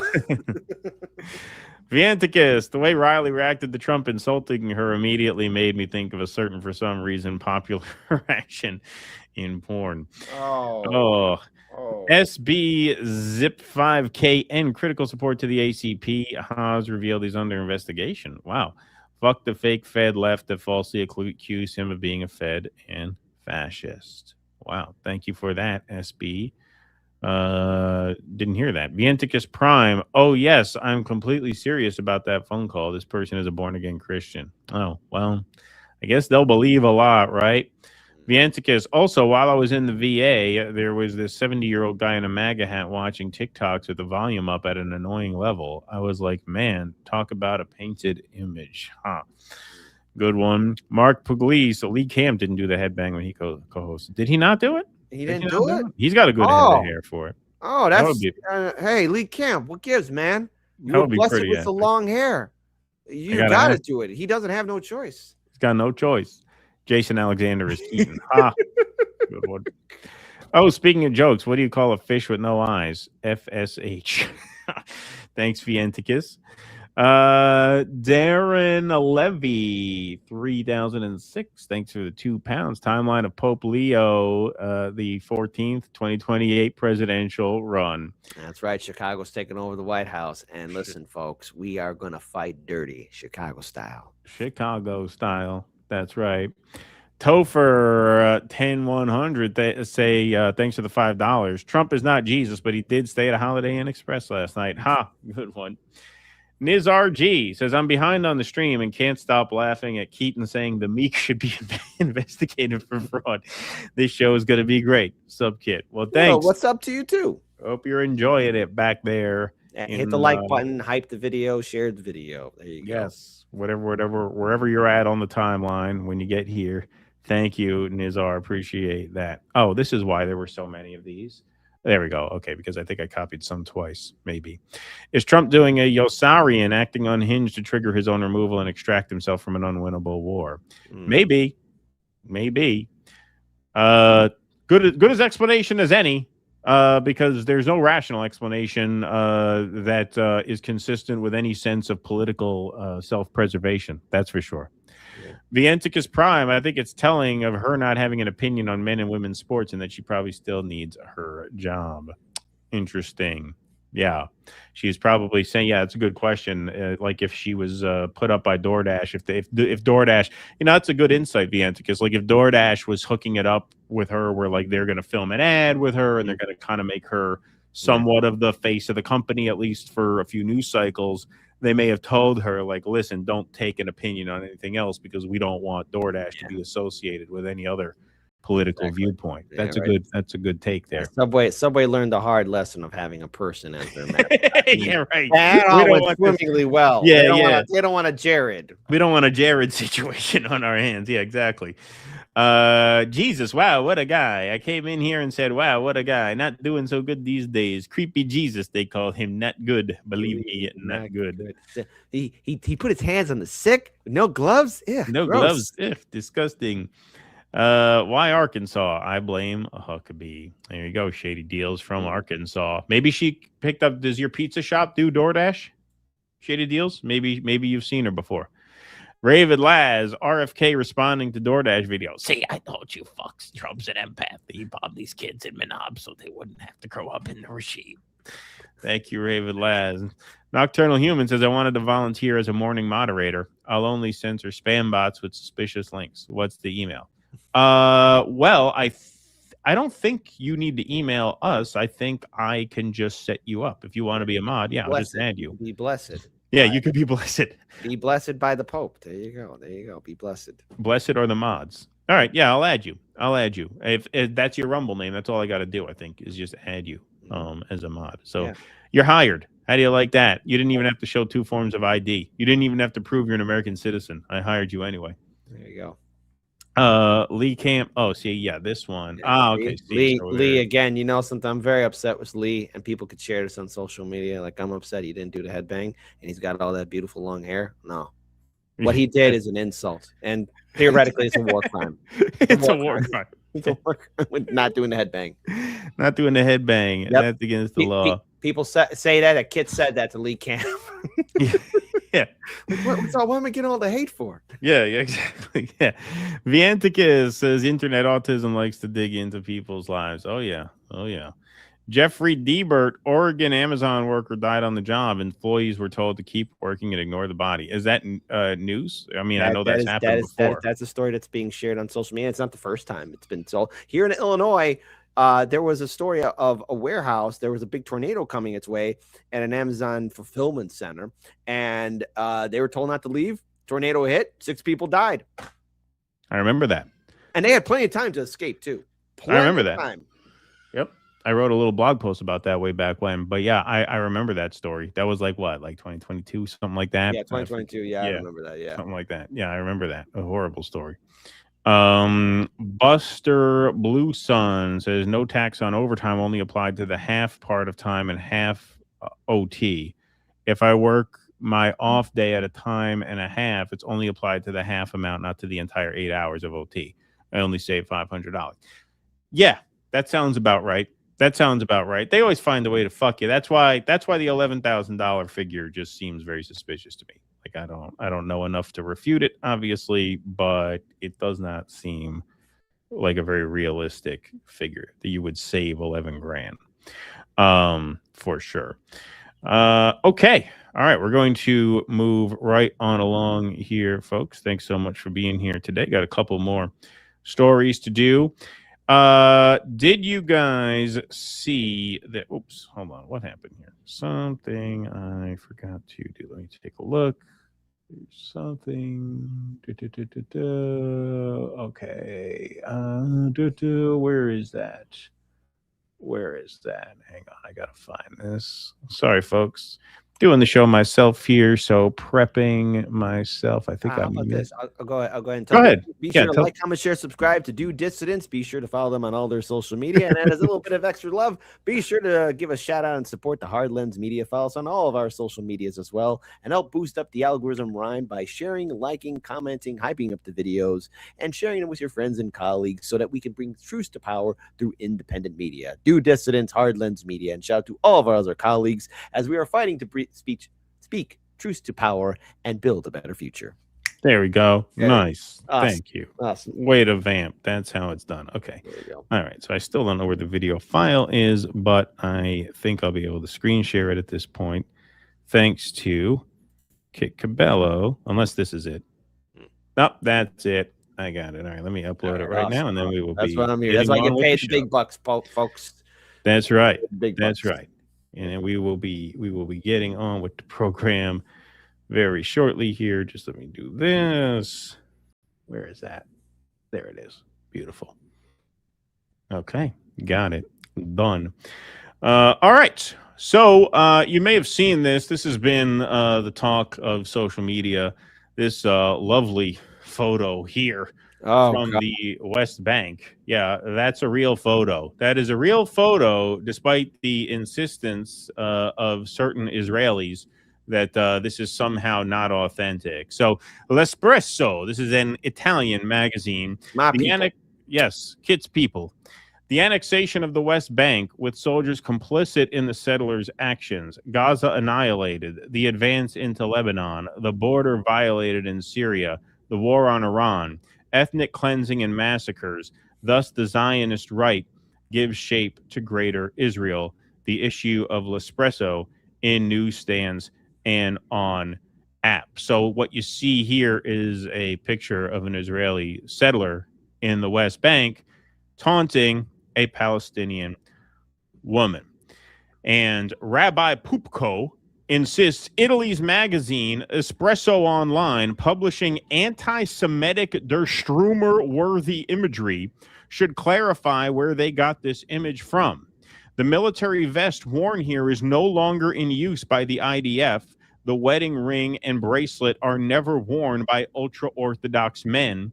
The formation of the beard and kippah are outlandish. And, of course, the very bizarre smile showing teeth are unnatural. So they're implying that this photo is AI. fake. And they're saying that the vest worn here is no longer in use by the IDF. This is not necessarily an IDF soldier. This is a settler. These are rogue lunatics who roam the hills of the West Bank, terrorizing, yes, essentially militias, terrorizing Palestinian villagers. So no one has claimed, to my knowledge, that this is an IDF soldier. And of course, this was community noted. The image on L'Espresso's cover is a real photograph taken by Italian photographer Pietro Masterzo as part of a West Bank settlers reportage. The same man appears in other photos by AFP's Hazem Bader. So Haaretz, a paper of record in Israel, wrote this story up. Israel's envoy slams Italian magazine cover of West Bank settler violence as manipulative. Israel's ambassador to Italy criticized an Italian magazine cover with a photograph of a man in an Israeli army uniform in the West Bank confronting a Palestinian woman, calling the image manipulative and charging that it distorts reality. The image appeared on the April 10th issue of the progressive L'Espresso magazine, one of Italy's most prominent publications, under the headline Abuse.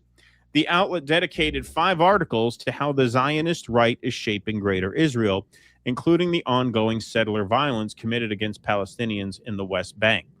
Ambassador Jonathan Peled, Israel's top diplomat in Rome, released a statement condemning the use of the photograph the day after the magazine was published. So here is the ambassador saying, "We strongly condemn the manipulative use of the recent cover of L'Espresso. The image distorts the complex reality with which Israel must coexist, promoting stereotypes and hatred. Responsible journalism must be balanced and fair." It's an authentic photograph, as you can see in the community notes. And check out the ratio on that. 1.8K in the like column, 6.7K in the comments. I like to go on here and say, look, I have dealt with censorship and suppression and channel termination real hand. I've been through it 9 times. No channel should go through that. What I find insulting is that a foreign country is telling another country what its media and press should and should not do. There are checks and balances. As much as we hate those checks and balances, there are systems in place. And said country's own laws and own regulations can then hold that newspaper accountable. But guess what? That photo was real. It was captured in real time. And it showed an Israeli settler harassing a Palestinian woman being removed from her home in the West Bank. That means decades upon decades, videos upon videos of all this happening in West Bank and Gaza are real. So what? The bombing of Gaza being turned into moonscape was not real. The killing of men, women, and children were not real. The starvation of men, women, and children are not real. You know, at the end of the day, yes, that is a very shocking photo, but it's not a caricature. It's something in real life, and that's been happening every day for the people of Gaza and West Bank. So if Israel's got a problem with the free press portraying it as a bad caricature, then maybe Israel needs to do something about the settlers and the IDF killing, hurting, and displacing men, women, and children, and it being captured by international press. Yeah, maybe if this guy is bad press for them, maybe they should give this guy a fucking honorable discharge from the IDF and say, hey, you're too ugly. He's not IDF. He's actually militia. He's militia. Well, exactly. That's what I was getting at. Oh, he's not part of the IDF necessarily. He is a settler. And yeah, so this was a great tweet. David Austin Walsh. Imagine being so ugly your own genocidal government condemns the publication of your photograph as a hate crime. Yeah, that's essentially what they're saying, is that this makes us look too bad. It makes the situation look too one-sided. If you've been following this story at all, and by this story, I just mean the plight of the Palestinians in the West Bank, even setting aside Gaza, just in the West Bank. If you watch a movie like No Other Land, you see the very beginning of the movie, these Palestinian villagers are sitting outside their homes that are just being bulldozed. At any moment, the IDF can come and take your house away. At any moment, these settlers who roam the hills can come and basically terrorize your family with impunity. So this is particularly disturbing picture, since this guy is not a looker, shall we say. But this is not out of the ordinary. This is pretty standard practice in the West Bank. Everybody knows that who's been paying attention to this issue.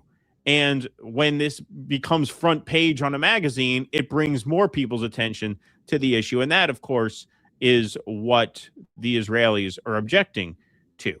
The image, go ahead. I just want to say again that this is the right of the press to inform the people, be it in Italy or the USA or wherever, about what's going on. The job of the press is to inform and empower the people, like what we do here on our respective shows. We give our opinions. Yes, we have our own opinions, but we show the people, like, hey, this is what's happening here. This is news that you can use, and also to share with other people to be informed of what's going on in the world that is understandably out of our control. No foreign country or person has a right to censor, suppress, terminate, or silence people who support free speech and sharing information on YouTube or any other platform or any media outlet. What Israel's doing is wrong, and that should be condemned. Yes, indeed.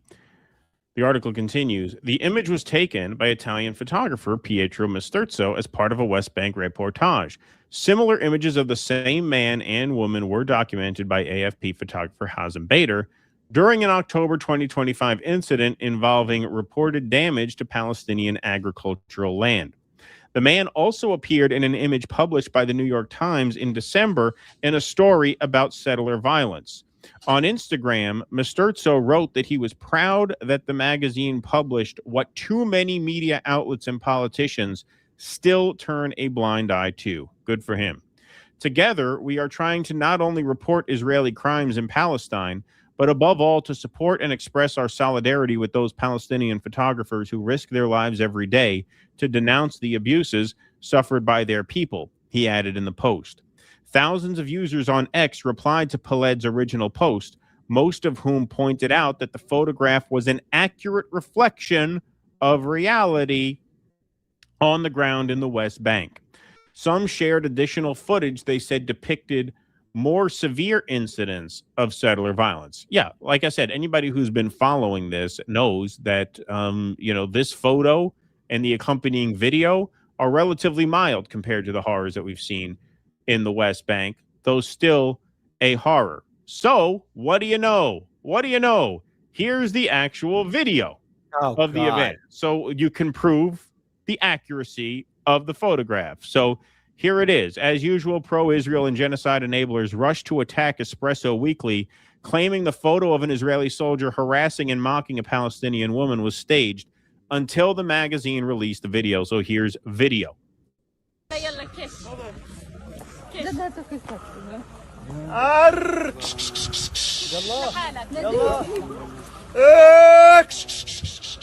There's a reason he's making that freakish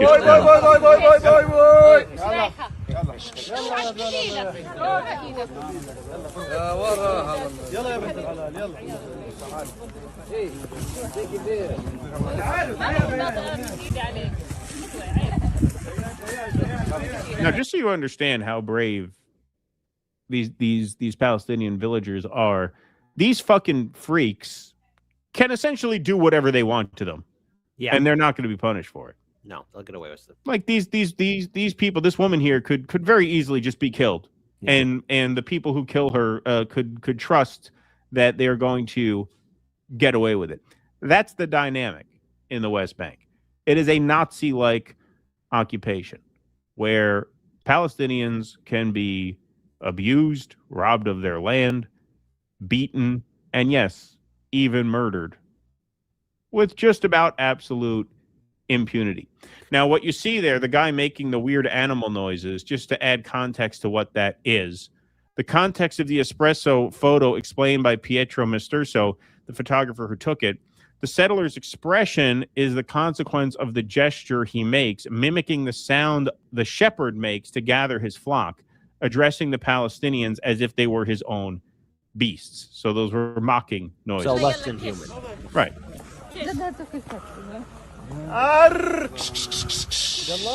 Basically, like doing an animal call.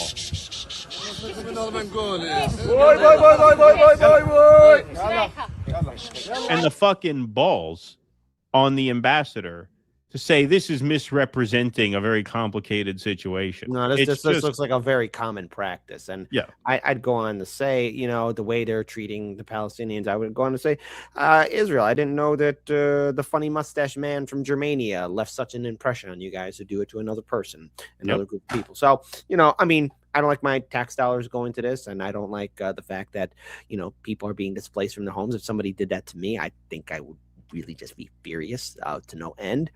And I'm glad the Italian magazine is defending its first. And I would say, obviously, it's in Italy. It's right to cover the news. Right. I was going to say First Amendment, but it's doing its job as a journalistic outlet and defending itself with evidence. Evidence is key in this business. Evidence is always key. Yep, and they really do. I mean, they treat Palestinians the way the Nazis treated them. It's absolutely true. Absolutely true. That's not hyperbolic. The article accompanying the cover, written by Ali Al-Said, focuses on firsthand testimony of several Palestinians living in the Jordan Valley as they detail near daily clashes with settlers and soldiers. In one account, a father of 6 described how his village of Deir al-Dik was raided by dozens of settlers who damaged water and electricity infrastructure, threatened and attacked the residents, demolished their homes, and stole some 120 sheep. So they're putting in context here, hey, what we're featuring on the cover is not even the worst of it necessarily. In another case cited in the report from earlier this year, settlers allegedly took control of a water spring used by several Palestinian communities in the northern Jordan Valley. They've colonized all the water sources, one resident told the magazine. And so, yeah, here are just some of the replies to the ambassador insisting that the photo was manipulative, quote unquote. Janine Eunice, we just had on the show on Sunday, says the photo, depicts reality. Hillcrest Card Company, Israel can't coexist worth shit. Your entire personality and culture is based on white supremacist violence. Your comrade, Dear Learn-A-Lot, says armed men threatening an unarmed woman will always look ugly. No Photoshop needed. Israel is committing a genocide and ethnic cleansing. There's no their side to this, you fucking clod, says the Spectre. Well said. So Barack Ravid, who I believe is a reporter, I forget what outlet he's from. I don't want to mistake it, so I won't take a chance. But he reaches out. He says the photo is not real. It's AI? Question mark. What? And Ambassador, the guy who posted the original tweet, says hard to prove. Hard to prove, meaning not at all true. And Twitter was on this by the fact that even a reply got a community note, which is kind of rare that a reply gets a note. But the note there is the same note, more or less, as the note that went on the original post, which is the cover is a real photograph taken by Pietro Masturzo in the West Bank. It is not AI generated. Of course not. Of course not. The complex reality, says Toro, is the occupation of Palestine and the violence used by Zionist colonists against the Palestinians. You are the shame of humanity. Yeah, indeed. And so good on L'Espresso for doing the report and for printing that on the cover.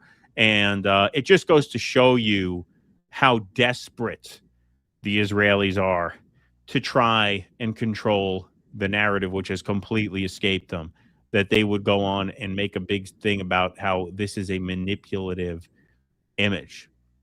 It's a perfectly real image from a perfectly real event. Not only do you see the photo credit and the sourcing, you see the video. You see the video of the actual event. And yet they got the balls to say that that's manipulative, or that does not reflect the complex reality in the West Bank. The reality in the West Bank is not complex at all. It's essentially a Nazi occupation. And it's a full-on removal.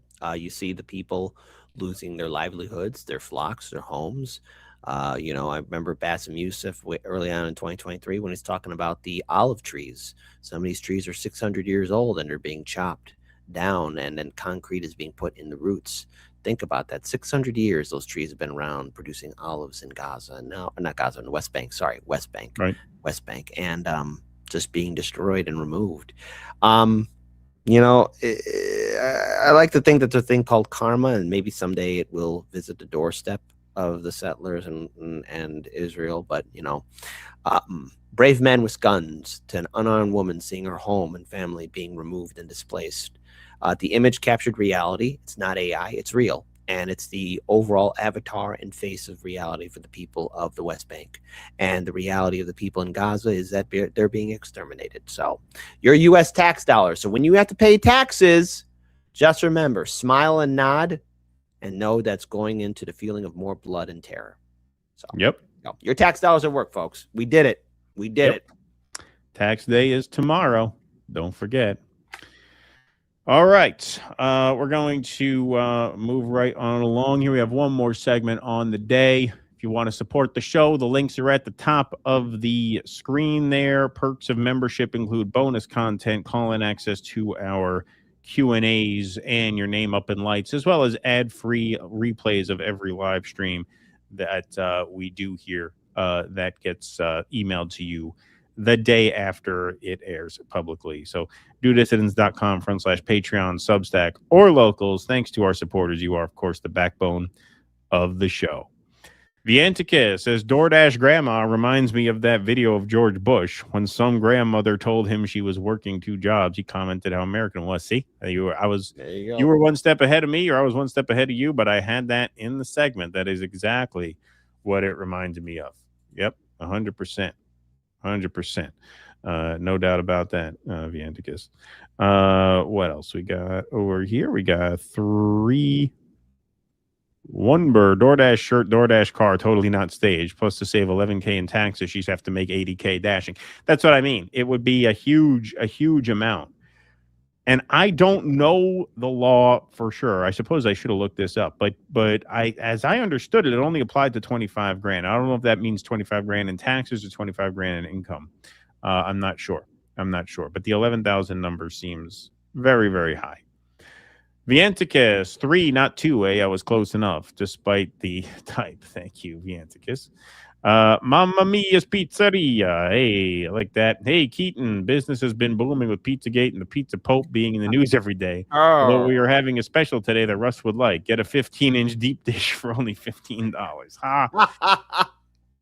Actually, speaking of which, speaking of pizza, there's this X account. So it's Japan X and America X are friends, like getting closer, like looking into that.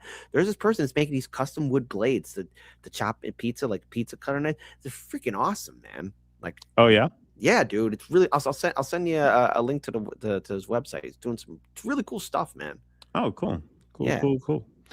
Burning the World is like those feel-good shows like Undercover Boss, where at the end you are happy that 1 out of 10 million workers got a scholarship. Yep, exactly. Username, I had Claude generate a model for DoorDash income, publishing it anonymously at pastebin.com. All right, thank you for that. That is thank you for that link. I will leave that up there so I can copy it after the show. Anybody else can copy it now, I guess. I'm pretty sure when the president goes to the doctor, they have a priest standing there next to him just in case he thinks the priest is a doctor. Ha! Good one. La Senor Chamanique. It is my favorite weeb. Kit Cabello. Greetings, guys. They call you a weeb? That's a Japan thing, right? Yeah, but I would call. Here's the thing. I don't fit the definition of being a weeb. I mean, there's some things to know, but I'm not one of these die hard. Like there are people who are very extreme weebs. I am not an extremist. FBI, CIA, don't come after me. I am not an extremist, but yeah, no, I love anime and Japan culture. So, Japan's close to my heart. I mean, my great grandfather, grandmother, my mother, my aunt. I got 2 cousins who are Japanese, and myself. We've been like Japan's been in my family sphere for quite some time. So I hope to see it again very soon in the immediate future once all my BS is done. Because let's just go on a little bit of vacation once my BS is done. So there you go. You deserve it, my friend. Yeah. Stray cat in the streets. What did Jesus Trump say on the island? Come, my child. Ha! Funny. Good one. Dark, but funny. I like it. I approve. Nothing wrong with a little gallows humor here. Yeah, right? There you go. All right. I got to make sure that this is catching everything here. Got it. Okay. Seems to be catching everything. All right. Build Lackey. Thanks for the $5. Great to see Kit. Mm-hmm. Now, what is this I hear about you and Lee Camp not getting along? I like both your boys. He's joking. I'm joking. Yeah. I didn't even ask Lee to do the headbang. I don't even think I asked him. It's the headbang. It's the headbang. I don't know him well enough to ask him, You know, well now you got to force it upon him. It is Lee Camp. You got to do the headbang to 666. That's right. That's right. If Obama had troll game and wanted to troll MAGA, he could tweet an AI video of him with Jesus as the quote, "Everybody knows Jesus was black." Yeah, exactly. Don't tell that to Megyn Kelly, though. No. That'll make her run back to Trump. She'll become MAGA again. Have you heard the French guy from The Boys was in the IDF? No, I had not.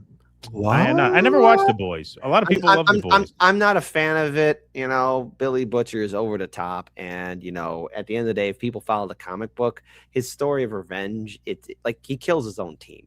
You know, at the end of the day, Billy Butcher's not a good person. He kills his own people. He's not an honorable man at all. He wants revenge. And the person who committed the crime against him, Homelander, it wasn't even him. Right. In the comic book, no, it wasn't even him. The Homelander was tricked too. Right. Topher, thanks for the $5. Oh, this is a funny one. Jesus says it takes a village to raise a child. Trump Jesus says it takes a child to raise a village. Ha! Good one. Funny. I like it.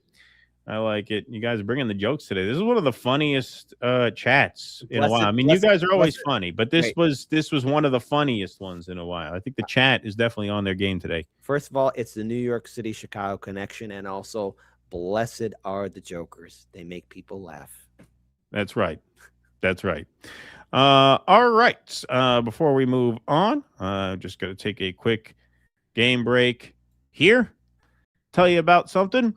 Here's a little inside scoop that many creators are talking about behind the scenes. It's actually one of the reasons we use Rumble, because they made a way to super chat creators so that we get paid immediately and without any fees. That's right.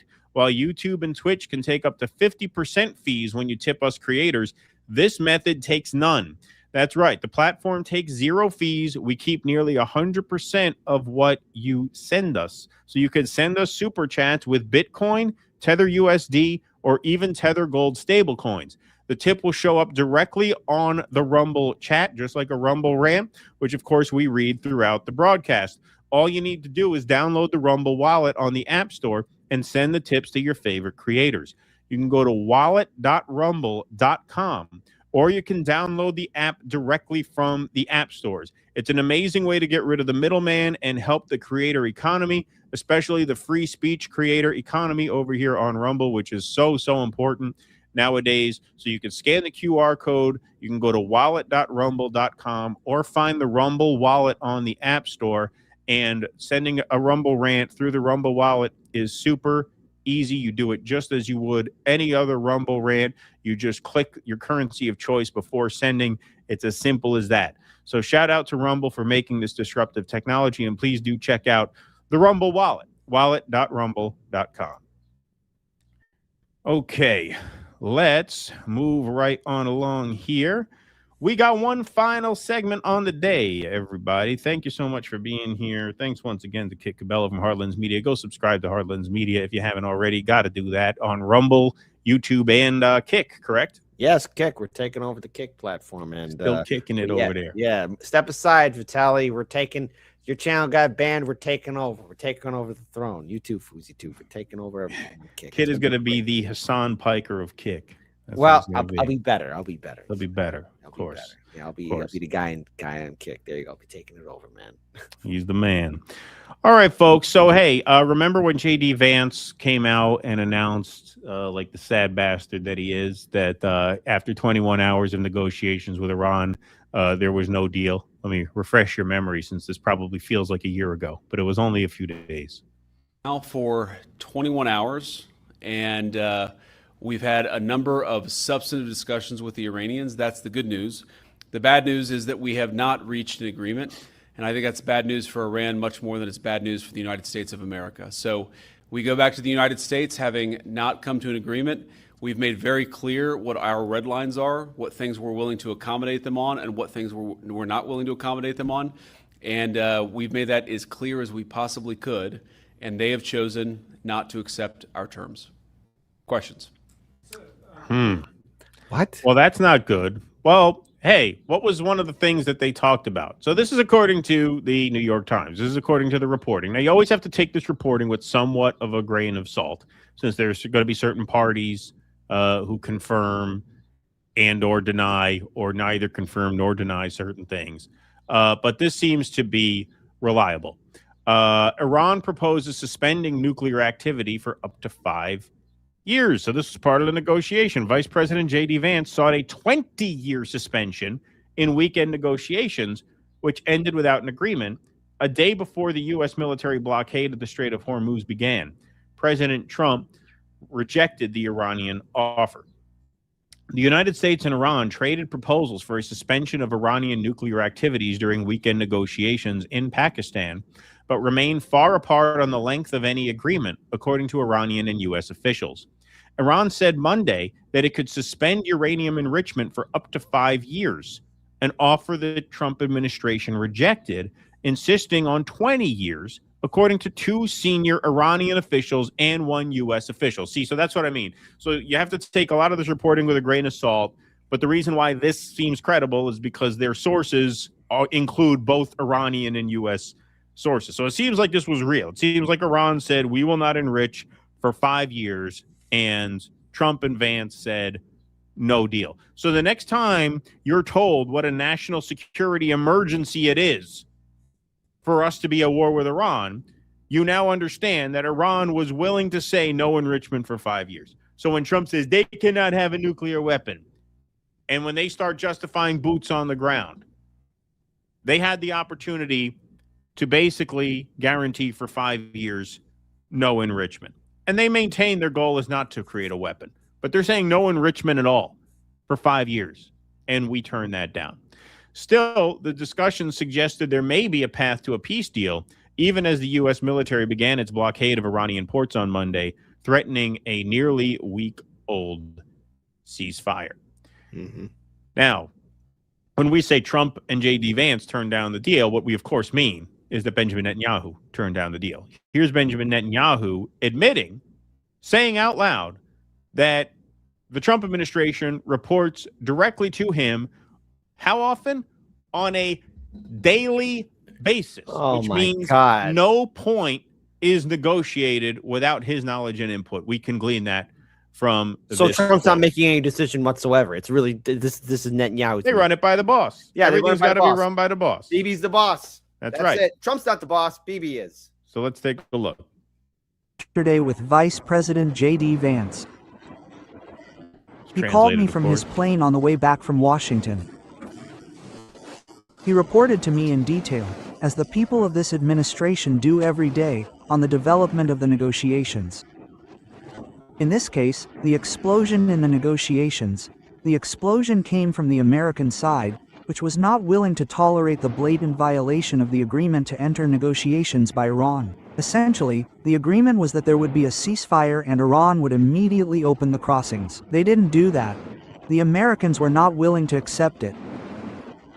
He also conveyed to me that the central issue on the table from the perspective of President Trump and the United States is the removal of all enriched material and ensuring that there is no more enrichment in the coming years, and this could be for decades.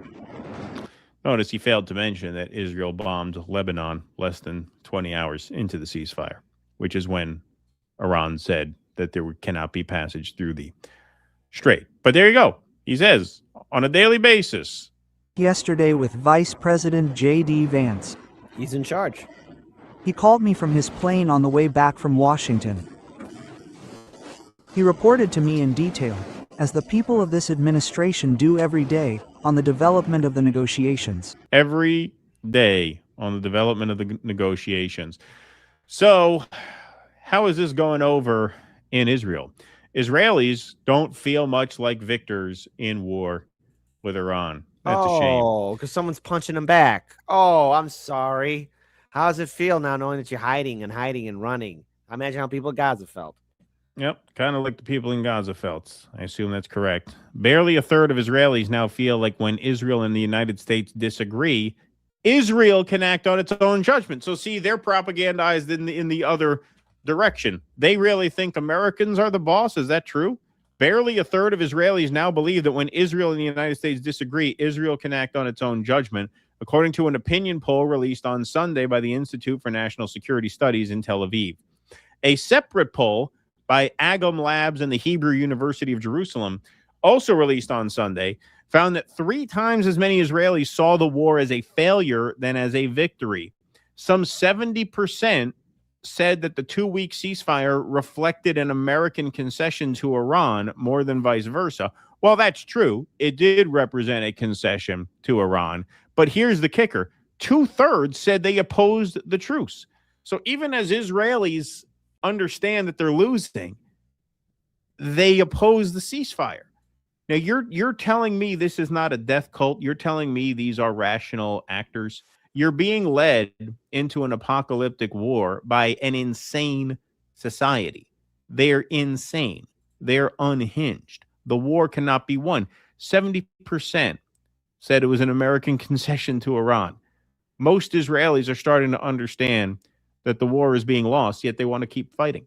These are not rational people we're dealing with here. 4 out of 5 Israelis believe a U.S.-Iran agreement is unlikely or impossible, and that if one were reached, it would be bad for Israel's security, that survey found. And 3 out of 4 believe that neither Iran nor Hezbollah has been severely weakened. It's just amazing how you see overwhelming majorities of Israelis understand the war is lost, yet they want to keep fighting anyway.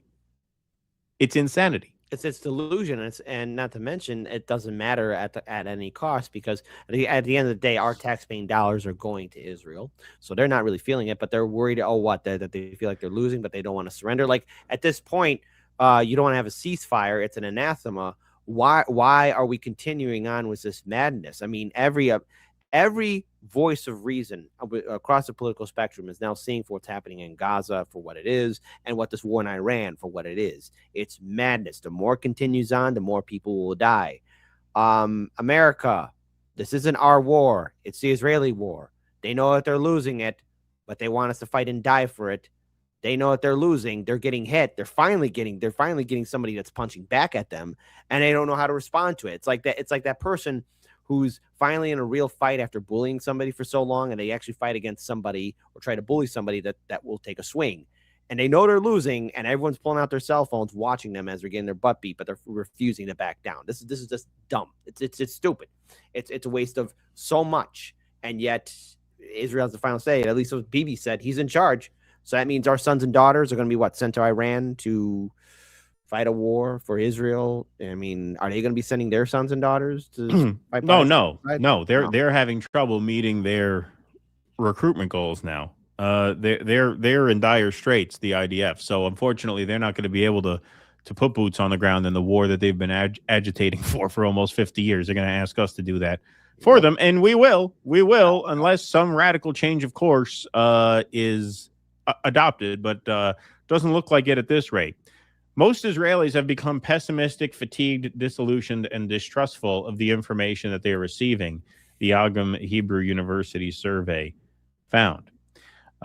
So let's get an update from Donald Trump here at the DoorDash stunt with DoorDash grandma standing by his side. Like the imagery is becoming surreal. Like it's becoming fantastical. It's amazing how quickly this sort of science fiction like dystopian atmosphere is just becoming reality. I gotta ask you which one is worse.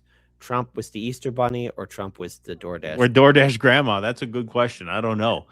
What do you think is what's more dystopian in the chat? DoorDash grandma or the Easter Bunny? I gotta go DoorDash grandma. Type 1 was Trump was the Easter Bunny. Type 2 was DoorDash grandma.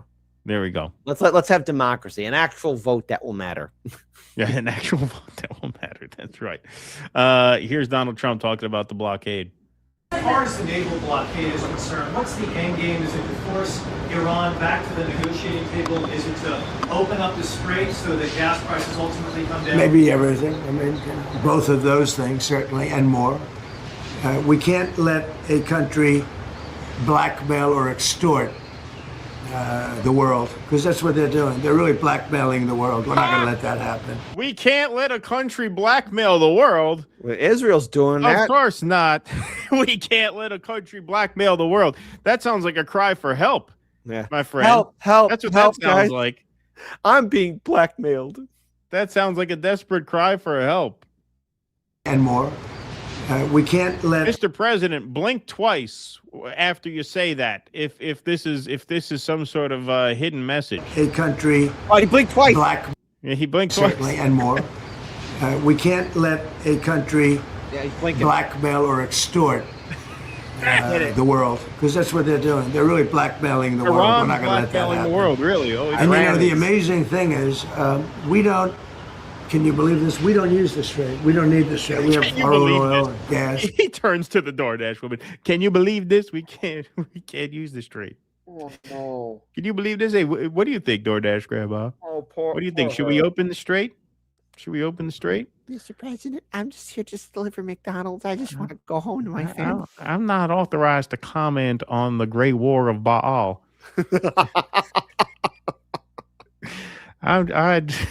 I was told to hand you the bag and tell you how grateful I am for no tax on tips and be on the Greyhound bus back to Arkansas that your staff so kindly purchased for me for the reasonable price of $10.99. I'm only following orders.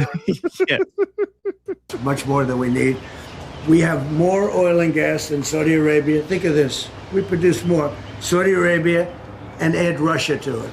Substantially more. And by next year, we'll have double that amount. So we don't need it, but the world needs it. And many ships are heading to our country right now as we speak to load up with the best. Really, I guess you could say, somebody said the best and sweetest. I don't know exactly what sweet is, but when it relates to oil. Please don't turn to me again. Please stop looking at me. Well, it's a good thing. But they're coming to our country right now. There are many boats coming to our country now. All right, we got it. Yeah, they're coming to our country. Yeah, we're gonna get really rich off of this. This is all gonna work out great. It's gonna work out great for DoorDash grandma. She's gonna have cheap gas pretty soon. I'm sure that'll happen. Hey, here's JD Vance saying what they have done, meaning the Iranians, and engage in this act of economic terrorism against the entire world. As the president showed, two can play that game. Of war. What they have done is engage in this act of economic terrorism against the entire world. They basically threatened any ship that's moving through the Straits of Hormuz. The Strait was open until you bombed their country. I repeat, the Strait was open until you bombed their country. You knew they had this economic leverage over you. All you needed to do was check a map and see the long Iranian coastline right up against the two Gulfs and the Strait. I don't know if anyone in your genius administration bothered to do such a thing, but regardless, most people could have told you that a risk of this happening was very realistic, and they're doing this in response to you having bombed their country in an illegal act of war. And now you're going to say two can play this game of, quote, economic terrorism.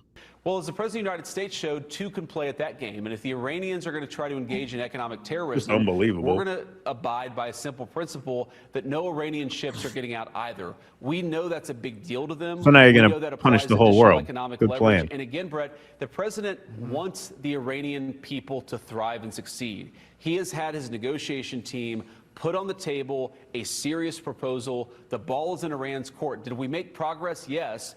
But we're going to find out from the Iranians whether we can make that ultimate bit of progress that gets us to a big deal. Once again, Iran proposed suspending nuclear activity for up to 5 years, and you did not take the deal. Are these actual negotiations, or are you stalling and stonewalling for the boss, whose ultimate goals are quite clear? So here's Netanyahu on Holocaust Remembrance Day. Okay. As I understand, this is not like yesterday. This was from some time ago. But this really reflects how the Israelis view all of these conflicts with all of their neighbors as fights against Nazis. So you tell me if this guy sounds to you like he's interested in negotiating, or if he's interested in fighting this thing to the death. And by fighting to the death, I don't mean his people fighting to the death. I mean the Americans fighting this war to the death for them. Let's take a look. Looking back at the Holocaust, a painful question arises in full force. What if? What if we had had a state back then? What if the nations of Europe had stopped the monstrous Nazism in time instead of appeasing it? What if the Allies had bombed the extermination camps? But, my friends, history has no what-ifs. The terrible disaster occurred. The nightmare became reality. The world was plunged into a war of destruction that claimed the lives of tens of millions of people, and of course, of 6 million of our own people. The same world which stood by in face of the persecution of the Jews came to understand that hatred of Jews, toxic anti-Semitism, undermines the very foundations of human society. In light of all this, we are acting so that future generations will not ask with regret, what if? The answers are already being given. For 2.5 years, we have been systematically breaking down the Iranian axis of evil in Rafah, in the Philadelphia corridor, in Gaza, in the pager operation, in the targeted elimination of ARC terrorists, deaths in war. Okay, so he just told you Gaza, Lebanon, Iran, Syria. They compare their neighbors to the Nazis. He starts that bit by saying, what if we had a state during the Holocaust? Then this couldn't have happened to us. And he applies that same question to the current situation. Although now we have a state, so now we can fight back these monsters. Who are the monsters? They are the Arabs. The Arabs, whether they're Lebanese, whether they're Palestinian, doesn't matter what organization they belong to. Did it look like targeted operations against combatants in Gaza? No. Did it look like targeted operations against combatants in Lebanon? No. They just killed 250 people in one day in Lebanon, injured 1,100 more. They view this as an existential war against enemies who they compare to Nazis, which means they are in this till the end, which means these negotiations, according to everything I can tell, are basically a sham. And these are negotiations, once again, sorry, I'll toss you in a second, kid, that he oversees on a daily basis. That's the situation we're in. Go ahead. I'll go on and say, future generations are going to give us the great what if. What if people spoke out against the genocide in Gaza? What if people called out the Democrats and Republican politicians that are owned by AIPAC and actually people stopped voting and supporting these lying politicians? What if the American people actually said, no, we don't want to support this war, and actually did a full-on general strike and fully on did shut it down? What if, because there is a genocide happening. There's a genocide happening in Gaza. What if, okay? And the tragedy of World War II, millions of people did die. And I guess the whole quote was it, never again, never again. But it looks like it's going to happen, and we're going to get the sequel we've all been dreading for, World War III. What if people just said no to this madman Netanyahu, apparently who controls our president, the leader of the free world? That's what he's saying. He's the final boss. And maybe the purpose of these negotiations, you mentioned Stonewall, maybe Trump is just trying to find like, okay, they're agreeing to this. Bibi, what about this? And Bibi's still no. Oh, Bibi's yeah, still no. like, no. Like they want out, but they can't get out. Bibi won't let them do it. He wants this. He wants this. So there is no peace. I remember like there was a segment a while ago, like last year, where Trump was on record saying Bibi's just so you are really a negative person. Like, yeah, that's who Bibi is. He doesn't want this over. Yeah, no, I mean, that's exactly right. That's exactly right. Trump has tried to wiggle out of this since it began. There was a report, the New York Times reported, I covered this with Rex last week. The New York Times report detailed how Netanyahu came into the Situation Room, sold Donald Trump on how easy this was all going to be. Trump's own team, up to and including Marco Rubio, said this is bullshit. Trump did it anyway. So, yeah, Trump's been trying to wiggle out of this for a while, but he can't because Bibi is the boss. He won't let him. And that's the situation that we're in. And so that is the final segment of the day. I guess we end today's show in a little bit less a precarious spot than our last show. Last time when Kit and I signed off, we thought the world was going to end before we would do another show again. Well, so actually, we hold made on. it 3 more shows. I'm going to give you the Jack Burton treatment and Big Trouble in Little China. You said the end of the world's happening. Capture that knife, throw it right back at Lopan. Later tonight, Erica Kirk and JD Vance are holding a Turning Point USA event at Georgia University. Oh, wow. University of Georgia. So there you go. Hey, the world will still end. Must-see TV. There you go. Must-see TV. So that's what's up. Yeah.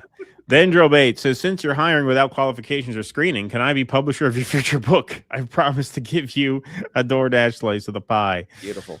You're hired. You're so hired. You're so fired. You've just been rehired. That's right.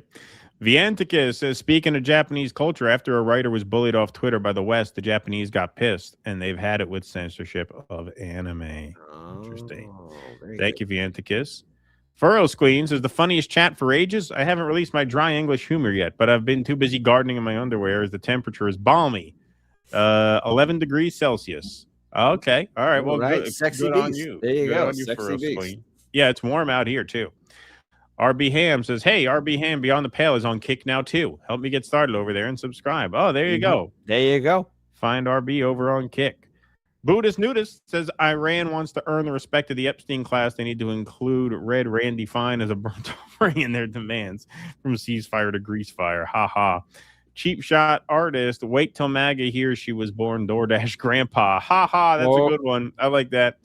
Did JD Vance say the ball is in Iran's court? Ha. I think the gentleman from Retardville might be mistaken. Appreciate that, my friend.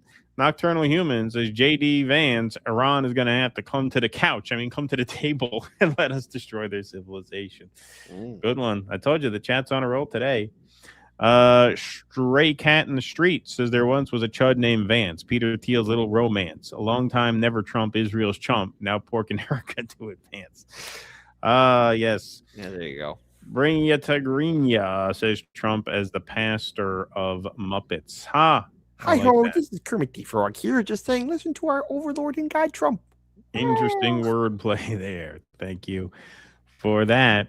All right, everybody. Well, that is our show today. Thank you, Kit Cabello, of course, for joining us. It's double Kit week since Kit's making up for a Tuesday later in the month. And then I will announce Sunday's guest host on Thursday. But I will be back with Kit Cabello at 12 Eastern on Thursday. That'll be when we see you all next. Please do smash that like button on the way out. Smash that subscribe button on the way out. Please do head over to Kit's channels and subscribe to Hard Lens Media. Great work as always, my friend. Pleasure to see you and pleasure to see, of course, always a pleasure. Yeah. And thanks to everybody here for joining us. Until we see you again, thanks to the YouTubers, thanks to the Rumblers, thanks to the mods for keeping the peace in the chat. Thanks for spending the afternoon with us. Until we see you again, be safe and be well. Courage. Please clap.